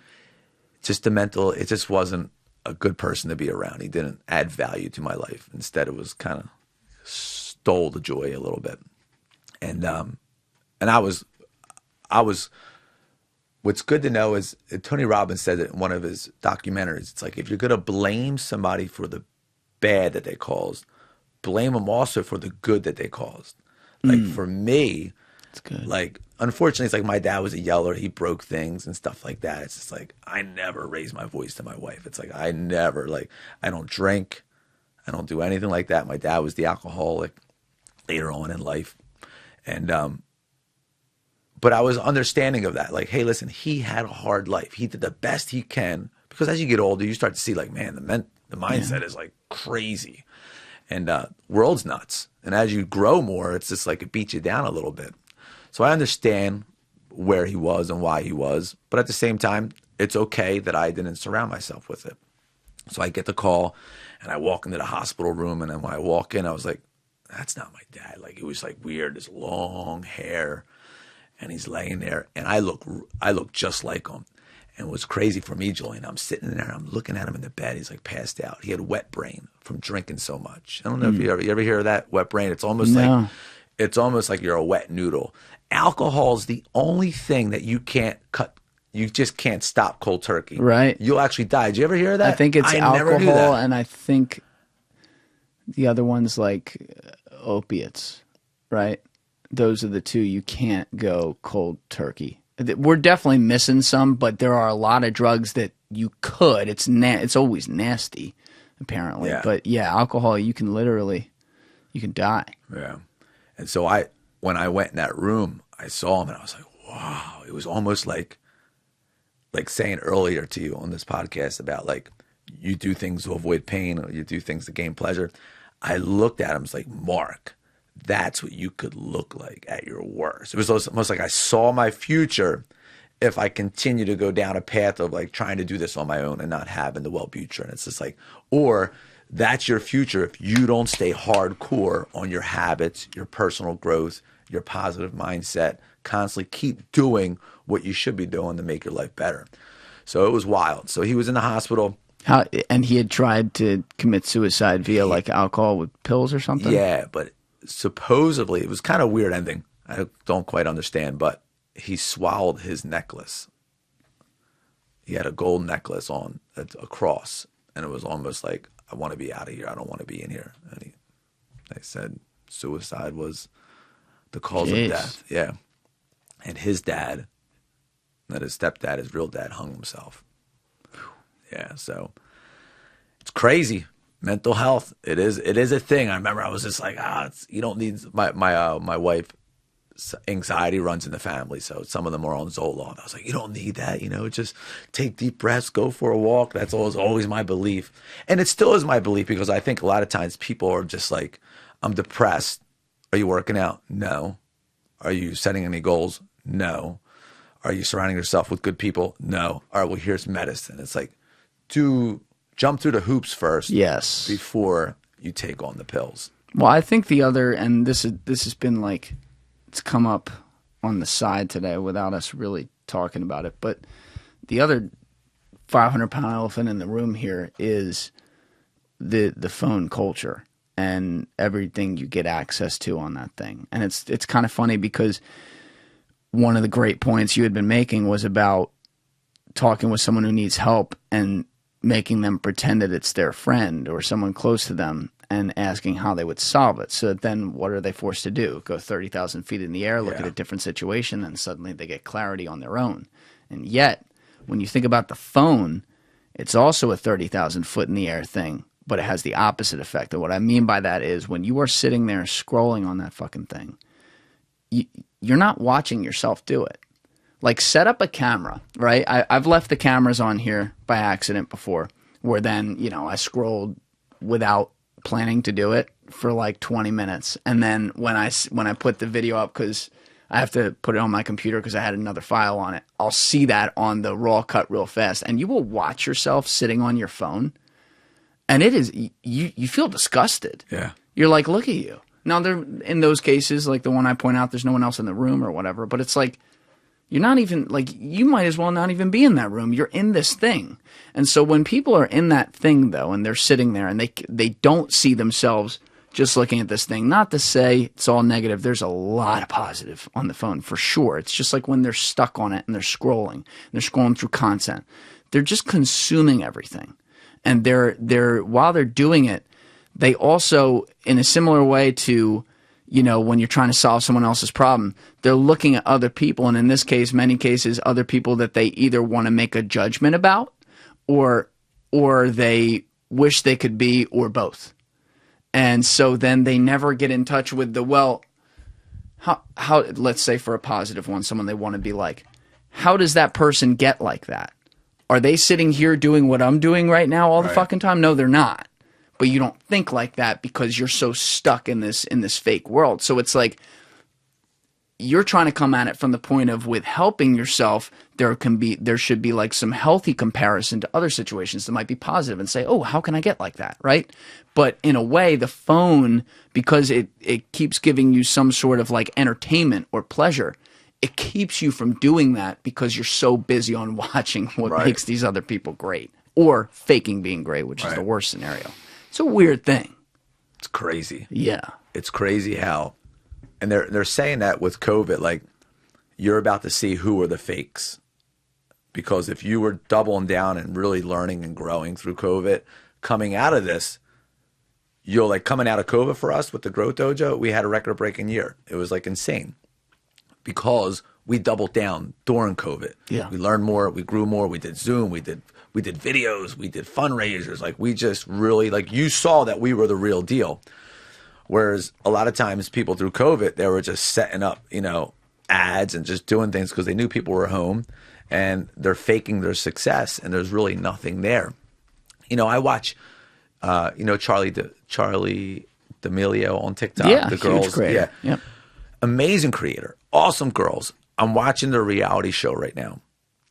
And They have a reality show? yeah, on Hulu, and it's cool because you watch her sister who's doing music and Charlie who's more of the dancer, and it's like you're being and I don't want to take, I'm not taking this away from it all, but they're TikTok famous. Why? From just being TikTok famous. They got on before everyone else. Yep. They were the cute girls. They were doing the dances. They were pretty good at it. And for some odd reason, they just had an aura about them that people liked. Yes. So you got famous from being just you on a video. And you watch her struggle now because she's trying to keep the train going. Yeah. And it's like, and both girls struggle with, there was really no talent. There was really no, like, they were good at something that made them popular. So now they're trying to learn how to sing. They're trying to learn how to dance. And it's such a struggle. And they're doing well with it. They're taking advantage of it, which is great. But I feel like online, you get a lot of people that it's just a lot of fakeness on there. And it's just like, you just got to double down on the realness of you and being authentic. Yeah, that's so interesting. I almost want to check that out now. Check it out because it's wild. Whereas you're getting good at something. But so there's a good point though. I did have to start off zero, right? Mm-hmm. Now, do I realize, I didn't think about this when I was first doing it or setting it up, but do I realize now, like, you know, me getting on here and communicating with other people is my talent? Yes. Like, I always took that for granted. I never, even when we were launching the first 50 episodes of this podcast, I never thought anything of that because I'm like, well, I just do it, right? But it's kind of like, you know, I was an average basketball player, and yet I get on the court with the dude who could have a 40-inch vertical leap and make it rain from 25 feet. And you'd ask him, how do you do that? And they'd be like, you know, I don't know. I just shoot it, or like I just jump, right? Like they're just born with it. And so people can find that thing. But even if you have that thing, and maybe you're even aware of it at the beginning, which I wasn't, the idea of someone having to go off zero to get to a place of where they're sustainable, they can put a roof over their head, they can put food on the table, you know, pay their bills, get the normal things in life. It's a lot of work and unknown to get to that. You know, what you're talking about is these girls happen to hit that. I lost my voice over the weekend, as you could tell. Sorry about that. But like, these girls happen to hit something early as teenagers too, where they now have a baseline to work off of. They've earned a lot of money for themselves. They've earned status. They've earned name recognition. And so it's a lot of pressure because all the eyes are on them. They better not be bad at something. So let's not discount that. But they can kind of work from a resource-rich scenario. The other people who are watching them, if they don't have the growth mindset, and most people don't, at least not naturally, and then they never develop it, they think of all the reasons why, they have that, I don't have that, so I could never get to that point with that thing. Right. Maybe they're working on singing or something like that. But what you really have to do, as hard as it is just remember, like, you can only control you and what you're developing or working on every day.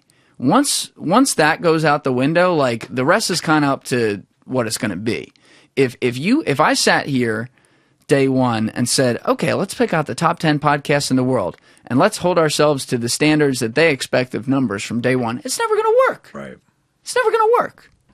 But some of those people, to their credit, they started on 0 too. So do you think they sat there the first day, and maybe they were at the beginning of podcasting, so there wasn't a precedent, but do you think they looked at, the late night TV shows and said, let's hold ourselves to that standard, right? Yeah. No, it's not feasible. So I think what I'm saying is a lot of the battle is like setting your reality and saying, okay, I want to change that, but here's where I am. So I need to be fair to figure out like how I can take the first step instead of climbing the whole flight day one. You know what I mean? An inch is a cinch and a yard is hard. Yeah. And you, like, think about it. It's like, they ask the questions like, what would you do if you didn't get paid anything? You would just, what would you do every day for free? It's like, you're doing that. Like, you found your love for something and you're getting good at it. And back to Charlie, it's and the reason why I bring it up, because they're doing an amazing job. Like, they're being hit with so much in such a young age. But a lot of times people look at them as saying, oh, well, let me get likes first, like they did, but they had it organically. But you don't realize, like, get good at something. Like, what do you want to improve on? And like you, being organically, and there's a saying, the cream always rises to the top. If you're good at something, it'll flourish. And it may not have the same timeline as another person that does it, though, too. Yeah. You got to remember that. Timing's everything. You can do the wrong thing. You can do the right thing at the wrong time. It's like timing, That's a real thing in life, too. I think about all the time, like, right people, wrong time, or, luck, meeting somebody. Yeah, yep. And it's just like that butterfly effect is so real, but you can't try to control when the butterfly flies and when it flaps your wings. Its wings. Yeah. Be you. It's tough. It's tough. But, for those kids out there who are growing up with that and know nothing else, the kids who are 15, 16 right now, it's like, forget just their goals and having to see like everyone be perfect or pretend to be perfect, that then they never get started. It's also like, because of the access to information and the ubiquitousness of pop culture and geopolitics all put together, these kids who are 15, 16 have, without trying, an awareness of fucking everything happening in the world. And like, is there benefit to that? Sure. But to me, there's probably more downside at the developmental ages because, if you're a 15-year-old, I'm sorry, you don't need to be sitting there worried about, nuclear war and, intelligence operations happening that could be reversed. You know what I mean? Like, it's not that everything's so complicated for them, and then they're worried about whether it be politics or social issues or, fitting in at the same time in the middle of all that. Mm-hmm. And it's all coming through this little device in their hand that then they have an addiction loop to try to stay up with shit. It's like, it's hard enough being in your 20s trying to figure this out. Imagine those kids who didn't at least grow up for some years where you didn't have, like, I didn't have the iPhone in my hand till the end of high school or something like that, or the beginning of whatever it was. Like, I was older. I wasn't 5. You know what I mean? Mm-hmm. Like, all you knew was the kid in high school had like a 225-pound bench press. Like, that's where your marker was. Like, these kids today, they go on social media, you see the greats, and you're like, well, dude, why even start benching? You know what I mean? It's like that comparison. Like, they say that one of the worst things for your happiness is just to compare yourself to everyone else. And like you were saying earlier, with if someone, like, you see all these great people, like, don't want to be The Rock now with his tequila line, his movies, like, because that's what you see, and right away you're like, that's what I want. Well, no, be The Rock when he was Rocky, the corny wrestler, when he was struggling on the football team. Undrafted football player. No one wants to go back. Like, do that.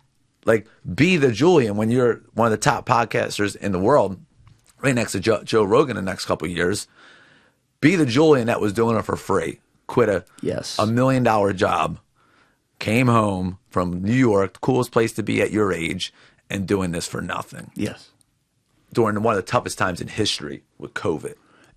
Now, I obviously just met you, so I didn't know you when you were 20 or something like that. But you strike me as somebody who, life changes and you develop as you've laid out today, and you get different thoughts and different priorities and stuff like that. But you're the kind of guy you haven't changed. Like you seem like the kind of guy who you're a very, very similar person, just much wiser and having gone through more struggles that you were when you were 20 or something like that. Is that somewhat fair to say? I bought Nerf guns at the Walmart the other day. I brought them into the dojo for the team, and my wife's trying to like go over business stuff with us, and we are just smashing each other with the Nerf guns. You go. I really hit the jackpot. I get to be myself, and because of the martial arts, I get to be around young kids. Like, it's me, and I have to constantly tell myself, even with this podcast, it's like, dude, go on it and just be yourself today. Right. Be relaxed, like, because you see it as you get older. It's just like everyone has stuff. There's some, like, not everyone's perfect. I wish some of the people that were at the very, very top shared some of their struggles that they have now, not just what they're going through in the back. Yes. It's like I'm like, even Kobe Bryant, they were like, oh, when you miss a shot or you lose, like, how do you handle that? And he's just like, dude, like, I'm 1 in like 7 billion. Like, I don't matter. It's basketball. Like, ask your grandmother. She has no clue who I am. Right. Like, I'm just a basketball player. It's okay. And see, that's that perspective to be able to have to separate, what all the people around you and even the general public in that case who knows of you may say to you, like, oh, you're a god and all this. Like, you using the Nerf gun visual there is so perfect, because it's like you haven't changed, and like you've had a lot of success too as well. And the reason I was bringing that up is because, there's a part of me that wishes I had figured shit out younger and not felt like I had to maybe do what I bullshit like that I thought was expected of me. It wasn't. That was all in my head, right? Like, my parents are the best. Like, they support whatever I do. I just always thought, like, oh, I'm supposed to go to college, get the first job, do a respectable industry. And it's like, I could yell at myself and be like, fuck, man, why didn't you just go for something like this? Or why didn't you think to do this even when you were in college or something like that? And then at the same time, for the longer vision, I'm grateful that I got to it when I did, because I laid down the learning things I needed to. And this isn't to like rewrite history and make it make sense to myself now and like validate everything I did. But it's like, there was a lot of positive in learning how the world works for real. Like, they can't teach you that in college, right? Like, you have to go figure that out. Learning everything that's out there, all the different industries, all the different people. It's like, I got that. I got to speak that language. But maybe even above all is that I'm a very not just like introspective person, but I like to study people, and I like to study their psychology, like people I don't know, people who are public figures and stuff like that. And over the years, one of the things that even when I was in high school that just blew my mind is I'm like, why do people change so much with money or when their circumstance changes? That never made sense to me. Right. And then I worked in money. I worked in Wall Street. I got to see really rich people. And I got to see some great people in there as well. And I got to see some great people who struggled. And I got to see some people who maybe weren't as great. And, they let bullshit bother them all the time that had to do with the money in their hand. And it's like, I see all these people maybe on the internet now who blow up, and I got to watch them as social media became the biggest thing ever. And it's like, all I think about all the time is, who am I? What are all the things I like about myself as like a human being right now? Like, And towards the top of that list is I am just an off the hip, fucking down to earth, fuck it, let's have fun kind of guy. And all I tell myself and stay present with is like, never let that change. Like the saddest thing I see about people is like when their fan base, what like public figures will say you switched up or like you changed. And I was looking, I'm not going to say who, but I was looking at another guy who I've admired for a while last night who just did some shady shit to someone else. And you can hear it too because he talks about it and he can't even tell like where he is now. Like he can't even tell that like, oh my God, that startup mentality I had changed. That is the ultimate fear for me. Yeah. Never, like I want people that work with me to punch me in the fucking face when I do something wrong, and I won't fire them. I'll give them a raise. Like I joke about that, but I'm dead serious. Like I've never changed to this point. I'm still worth fucking $9,000 at this point. So it's not like I've had that chance to change yet, but like I don't ever want that to change. Yeah. I want to be the dude with that grind mentality, like that old quote other people have said on this podcast. It's like Marvin Hagler, I think it was Hagler. It was him or Hearns, but I think it was Hagler, said, it's really hard to wake up and train at 4 a.m. when you're wearing silk pajamas. Yeah. I don't ever want those fucking silk pajamas. They say money magnifies who you are. So if you're a dick without it, you're just a bigger dick with it. Yeah. If you're the type of person like my mom, she has, you know, not financially, you know, successful, but man, she will give you her everything. She'll give you her shirt off her back. You give somebody, and she's the type of person, you give her money, she's like right away, she's giving it out to everybody else. It's just like, that's just who you are. So it's good to know who you are. And then the other thing is, there's a story of like the king as he goes through the crowd. The crowd's like, the king, they're throwing roses, right? He actually hires somebody to whisper in his ear as he walks. You're just a man. You're just a man. Because you got to remind yourself. Get people around you to punch you in your face and let you know. That's what's so great about Joe Rogan. Like, you hear him on his podcast. Like, it's just a bunch of dudes just around cracking on each other, not taking each other serious, talking about serious topics, but also being yourself. So it's important. And look what he built just by doing that. But how crazy is that for you, being around that amount of money, saying that, oh, I wish I did this. But what made you go to Wall Street to begin with? Necessity, I think. The necessity of what was it? The grind of like, all right, did good in high school, got to go to college. It was just the momentum of. Yeah, it's like, well, this is what you're supposed to do next. Right. You know, I didn't have a clue. Listen, there's parts of me that are, I guess, mature for sure, maybe beyond other people my age. And then there are a lot of parts of me that are just so fucking immature, right? Like when I talk to women my age who aren't like at least a few years younger than me, I'm like, oh, listen, like, do yourself a favor. Don't hang out with me. It's like you are far too mature. You know what I mean? Like there's like, I'm aware of that. And I think if I could look back on, let's say coming up near the end of college and like how I thought about things, one thing I was right about is I did tell myself, I'm like, you really don't know anything that goes on out there. But I at least thought I had like the slightest clue. Like, all right, well, you're supposed to go get a job in a good industry. You know, I was never a guy, it's funny I do this now, like probably half the reason I never thought to do this was because like I wanted to be the dude behind the closed back door making a deal you didn't know who they were. Now I got to put my fucking face on camera. That's a little weird. But that's also the world we live in for pretty much anything. You own a business, your face is fucking out there. Yeah. You know what I mean? We don't live in that private world anymore. I didn't know that. I still thought like that other shit existed. I still thought like the key was going through an industry and working hard and just being great at your job. And like, you know what? For some people it is. For a lot of people it is. There's a lot of people who don't want to be, you know, an entrepreneur or someone who starts their own shit. They want to have a good purpose, do a job that they at least somewhat like and, you know, make good money doing it and have a nice family. That's great. But I think I thought that's kind of how it is for everyone. I didn't think who are all the people I admire? What did they do? None of them took it. Right. Very few of them took that path, right? So if I had had some awareness of that and I didn't, you know, maybe it would have been different, but. How fast did you know? You started Wall Street. How fast were you, like, did something hit in your gut like, dude, I don't know, this is not what I thought it was going to be. A year and a half in. And how many years were you there? Almost 5. That's where I made a mistake. Yeah. I held on A little too long. to some things too long. It worked out, but like if I could say, if there is one thing I could do over, it's that I would have started this a little earlier, because I had enough of that knowledge that I got going out there and shaking hands and meeting people in the world to be able to have that perspective. And I think I had enough perspective to have the attitude I do towards the online community, which is that, like,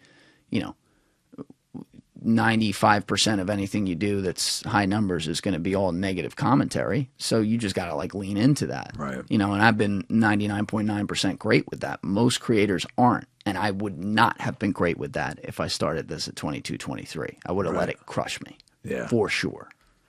Yeah. It's almost like going back to like you had to go through it. Like, Yeah. you had to hate that so much to know that 2 years of no money being made and just working on something, like it's like this actually you're being fulfilled. Like hating that so much allowed you to enjoy this so much, and having to go through the grind of without getting stuff. It's like, again, Right. it's the stories we tell ourselves. We all get to change and control our own perception and the meaning. You ever hear the book The Man's Search for Meaning by No. Victor You Franklin? you have so many good books. Dude, you I'm a dropped horrible today. reader. Like, think about that. Like how bad of a reader I am, and I read the books. But he was in the Holocaust, and his family being murdered, being killed, friends. They're ripping his clothes off. They're pissing on him. Talk It's about cold perspective. in the snow. Yeah. And he was a therapist before he went there.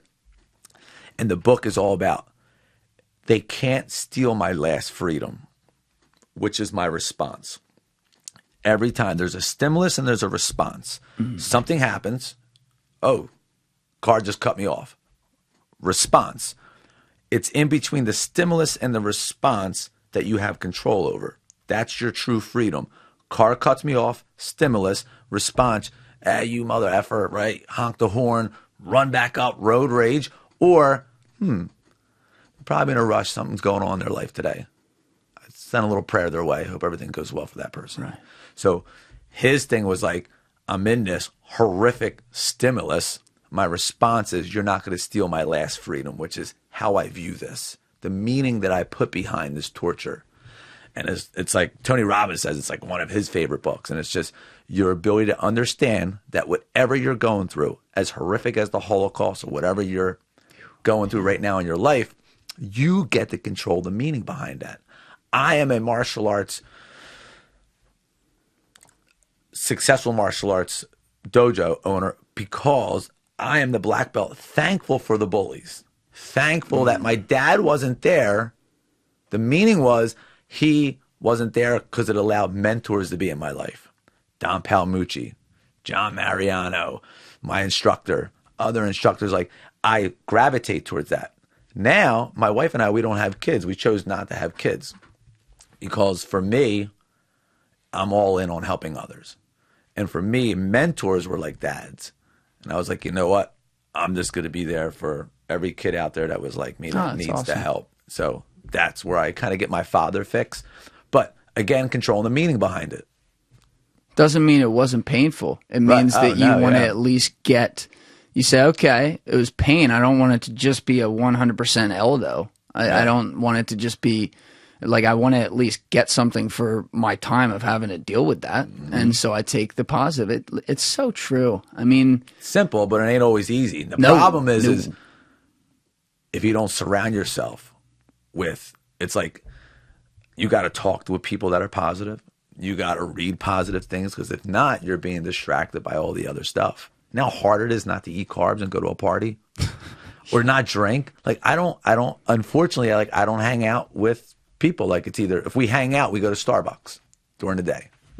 Like, that's what I do. Like, I don't go out to functions. I don't like sports.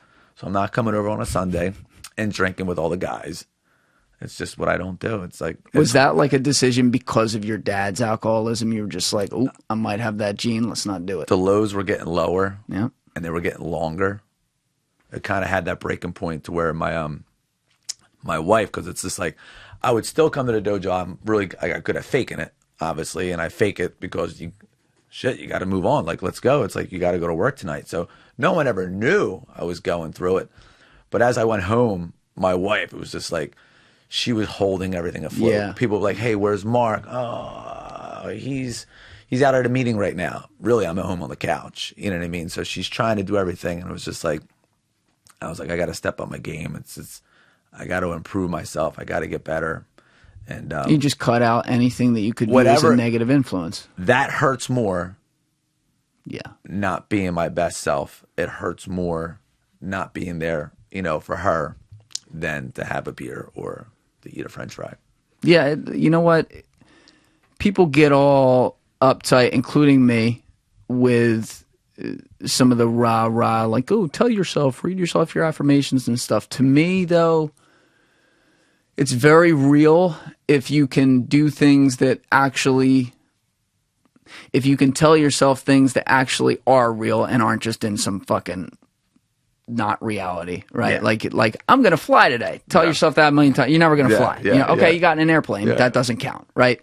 But if you tell yourself, like, I'm going to get this done today because that's what I'm about. I'm a professional and this is what we do every day. Well, that can work. Oh, yeah. Like, that is the thing behind it, to me, that I find to be the key driver, though, is not the fact that, like, you just say it. There's a lot of people who just say it and they say, oh, well, I'll just wake up and say that in the mirror 3 times and that's it. Okay, cool. Got it in. Like push-ups.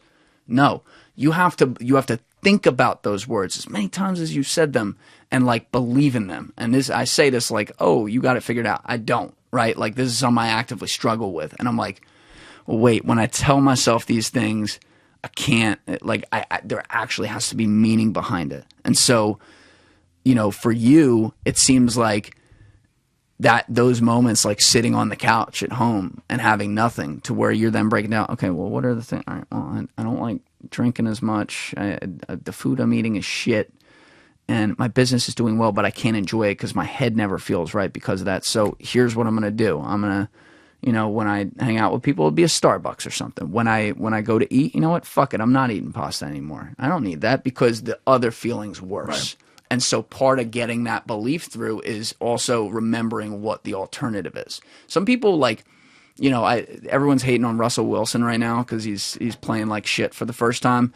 I've always liked him, but I have always felt like he doesn't live in enough reality. You can sit there and say all the cliches, 12 Ways to Sunday. Maybe he's different in private, but, you know, you have to actually have an understanding that, like, there is something besides that. You need to, just because you want to be positive all the time doesn't mean that you can't recognize that in the world there is negativity. Right. And what does that do to you? You recognize that. That's a very important thing to, like, your positive, infectious personality. Dude, I don't know. You might have to be a motivational speaker. I'm telling you, JD, like, you are such a good listener. Like, you just nailed everything back that I said today. And when you said the affirmation, dude, I'm going to get this shit done today. I'm going to nail this. It's the way you said it. And that's the difference between an affirmation and feeling it. Like you said it, you can't look in the mirror and go, I'm really confident. Yeah. Like, you have to send it through your body, your shoulders back, your chin is up. You got to hit that power pose. Like they did studies on the power pose. A lady, if you stand here like this, strong with your shoulders back, handling your hips, you'll start to feel confident. Yeah. If you stick a pencil, they did studies with depression, people with depression, they stuck a pencil in between their teeth, which forces them to smile. And by looking in the mirror and smiling, forced smile, they got happier. So I haven't heard that one. You can you gotta stop looking at life, which is pretty cool nowadays. The good part of social media, you get to see so many different ways people live their lives, how they do it. Good perspective. So now you get to be like you said, like, I party at Starbucks. Like, that's like, you have to train and you have to change your mindset. Yeah. It's tough because it's, you know what, why it's tough? Because not everybody does it. What's normal is what? Monday through Friday. Think about it. Oh shit, it's Monday. So no one likes Monday. Wednesday, hump day. Can't wait for this week to be over. So you're already excited that you're almost done the week. Meaning, like, you don't like being in the week. Thank God it's Friday, right? So it's like throughout the week, people are pissed, like they're not enjoying it. And then when the weekend comes, they say there's 3 kinds of people. Losers who talk about other people, complain and talk, hate on them. Average people, they live their life through events. Friday, we have a birthday party. Saturday, we have a football game we're going to. Sunday is Eagles game. So they only live their life through events. Anticipating events. Yes, too, that's what gets them excited. And then there's people that are above average, like you and I. We're talking about goals. We're talking about what can we do? What can we accomplish? Who can we help? Today, too. Yeah. Right? Yeah. Yeah. Yep. I was in my journal this morning. Who can you help today? I was like, I want to do a good podcast today, and I want to teach good classes tonight. It's like John Maxwell, back to him. He says, every day when you wake up, you ask yourself this one question, you will live a good life. One question every day. Who can I add value to today? Other people, yeah. And that is a real thing too. It's a nice selfish thing in the world because it's selfish too. It's like when you are good to other people and help other people and add value to them, you add value to yourself. Like one of the things, my friend Andy Bustamante comes up all the time for usually other reasons on this podcast. He's the CIA guy. Okay, you were asking me about before. It's like he has like all these views geopolitically and about the world and all the problems in it because he worked an insane job, undercover spy, that required him to do insane shit. And so naturally that's kind of what people listen to. But he also, through having to do those jobs, even if there was enormous elements of manipulation because he was a fucking spy, it's what you have to do. Right. He learned about all the ins and outs, or a lot of the ins and outs, I should say, of human beings and what makes them tick. And something that he said that really sticks with me is how other people, like everybody, no matter who they are, introverted, extroverted, away from people, with people, whatever, we all have an intensive yearning to be around and with other people. Mm-hmm. And so I think about you saying, how do I add value for other people today? That's because, like, when you add value for other people, not only do you feel good, like you have a purpose, but you also get to be around them. It's an excuse to be around people. And like when you're around them, if you and me are just sitting in a room right now on our phones, we're not really together. We're together. If we did this on Zoom. Oh, sure. Even that. And that's a better example, but yeah, good point, right? Like there's not as much presence to it. That's why I don't do Zoom, for example. So I appreciate you saying that. Yeah. But it's like, if we're sitting here, though, pretend the cameras were off for a second. The cameras are on, so there's at least a job here, too, as well. But you and I were talking like this before the cameras turned on. Right. If we're sitting here and I'm asking you questions because you have all these different perspectives on shit that I'm interested in to get myself better, you get to help me. And also, you know that in talking to me, like, that's going to make – you're a guy I'm going to call up again because you add value for me. You know what I mean? There's nothing wrong with that. That's exactly how you should be. But you want to do it from a place where you actually are adding that and you're not just trying to pretend to be something to get other people's approval. Right.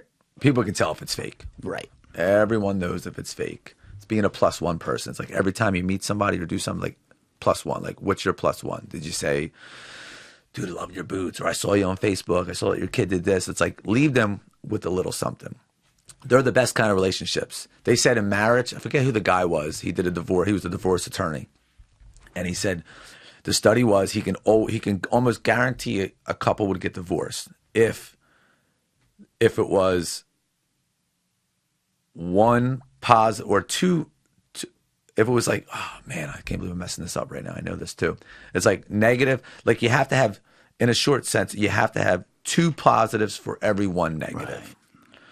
Most marriages or relationships, it's like 1 negative, 1 negative, 1 positive, 1 negative. It's like you're constantly bitching and complaining, and that's just going to tear the relationship down. But if you're constantly adding, like I'm a part of, my wife is not there for my happiness. It's like I control my own happiness. I want to give to this relationship. And when you come at it from a given, but like you said, it's selfish because when you give to others, you feel good. Yeah. So it's like, shit, I want to keep feeling good. Who can I keep helping? Yeah. And then it comes back to helping enough people get what they want, and you'll have everything you want. So it's like this weird, awesome thing that's happening. You're being yourself. You're learning something. That thing that you learn, you're getting so good at it that you can help other people through it. You can make money at it because you're so good at it. But now you can take that money and continue to repurpose it, make your podcast better, reach more people, or give back sneakers. You know, I just did Dancing with the Stars of Gloucester County. How'd that come up? Little segue into that. Little segue. Because on my mind, we just raised $25,000 for Center for Family Services. Oh, wow. But, that's awesome. dude, it was sick. Gloucester County Times, the Gloucester County Dancing with the Stars, they pick 6 business owners every year. And they haven't done it in the past 2 years because of COVID. Right. But each competitor picks a nonprofit. So you raise money. So it's pretty cool. It's like you're learning how to ballroom dance. There's 3 competitions. It's all on local TV, Aletto's and over in Deptford. And there was 3 competitions, July, August, and September. September was the finale. I didn't raise the most. I was trying to raise the most. Another lady, she raised $42,000, which was awesome. Wow. But you got 6 people raising money together. Like we raised like over 100-some thousand. But I did win. Oh, you won. You were the best dancer. You competitive son of a bitch. I came out strong with that. Dude, JD, it was awesome. It was just like, you watch movies like a karate tournament, you're winning because you're ahead in points. Or you're losing, you need a point to win. Like baseball, like you're doing something, what the scoreboard says. Right. That was like, dude, this is our 3rd competition. I don't know where I am. Like, they're just going to do an announcement. Like, you don't know what the score is. It's an art. Yeah. And then all of a sudden, they're like, this year's winner for Dancing with the Stars 2022. Oh, man. They were like, Mark Moore. It was like, what? It was like the movies. It was so cool. But it was all for a good cause. I took it serious to the point where it's like, again, I love music. For some odd reason, I was born in the wrong era. I like disco music. Yeah. And I'm good coordination dancing, but wasn't a ballroom dancer. But I did a disco. I did the hustle. The final finale where we came out to, everybody was Kung Fu Fight. Oh, come on. That's fucking great. But we came out to, I mixed the song myself actually. Came out, we had the karate uniform on, and I brought this board out of my karate uniform at the dance competition. Props, bro. Wow. People love props. Carrot Top? Yeah. Oh, yeah. I was like the Carrot Top at dance. Bring out the props. So I'm holding the board. And in the beginning of the song, when it's like, oh, it goes really slow. And then he goes, everybody was, she hits the board. And all of a sudden it goes to this club beat of Staying Alive. It was like everybody was. Oh my woo. God! I'll show you the video at the end of this. See that. Dude, she hits it. We start doing these dance moves. Take off the uniform. I got this get the chills talking about it right now. Like David Copperfield shirt on. Like I had jewels all down it. Dude, we tore it up. It was awesome. That's fucking great. I literally went all in on it. I was like, dude, you'll never get this opportunity again. And I was just like there 4 times a week, learn the dances.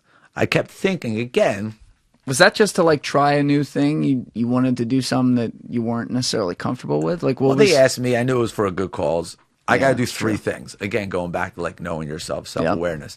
I got to do 3 things every day. I got to either grow, give, or have fun. If I'm not growing, I'm not reading it, I'm not watching it, I'm not doing it. If I'm not giving back somehow, I'm not enjoying my day, my life. And if it's not fun, forget about it. Right. Again, going back to the Nerf gun thing, which is why I struggle sometimes. My wife and I are a perfect balance. Like, she runs the office, I run the mat.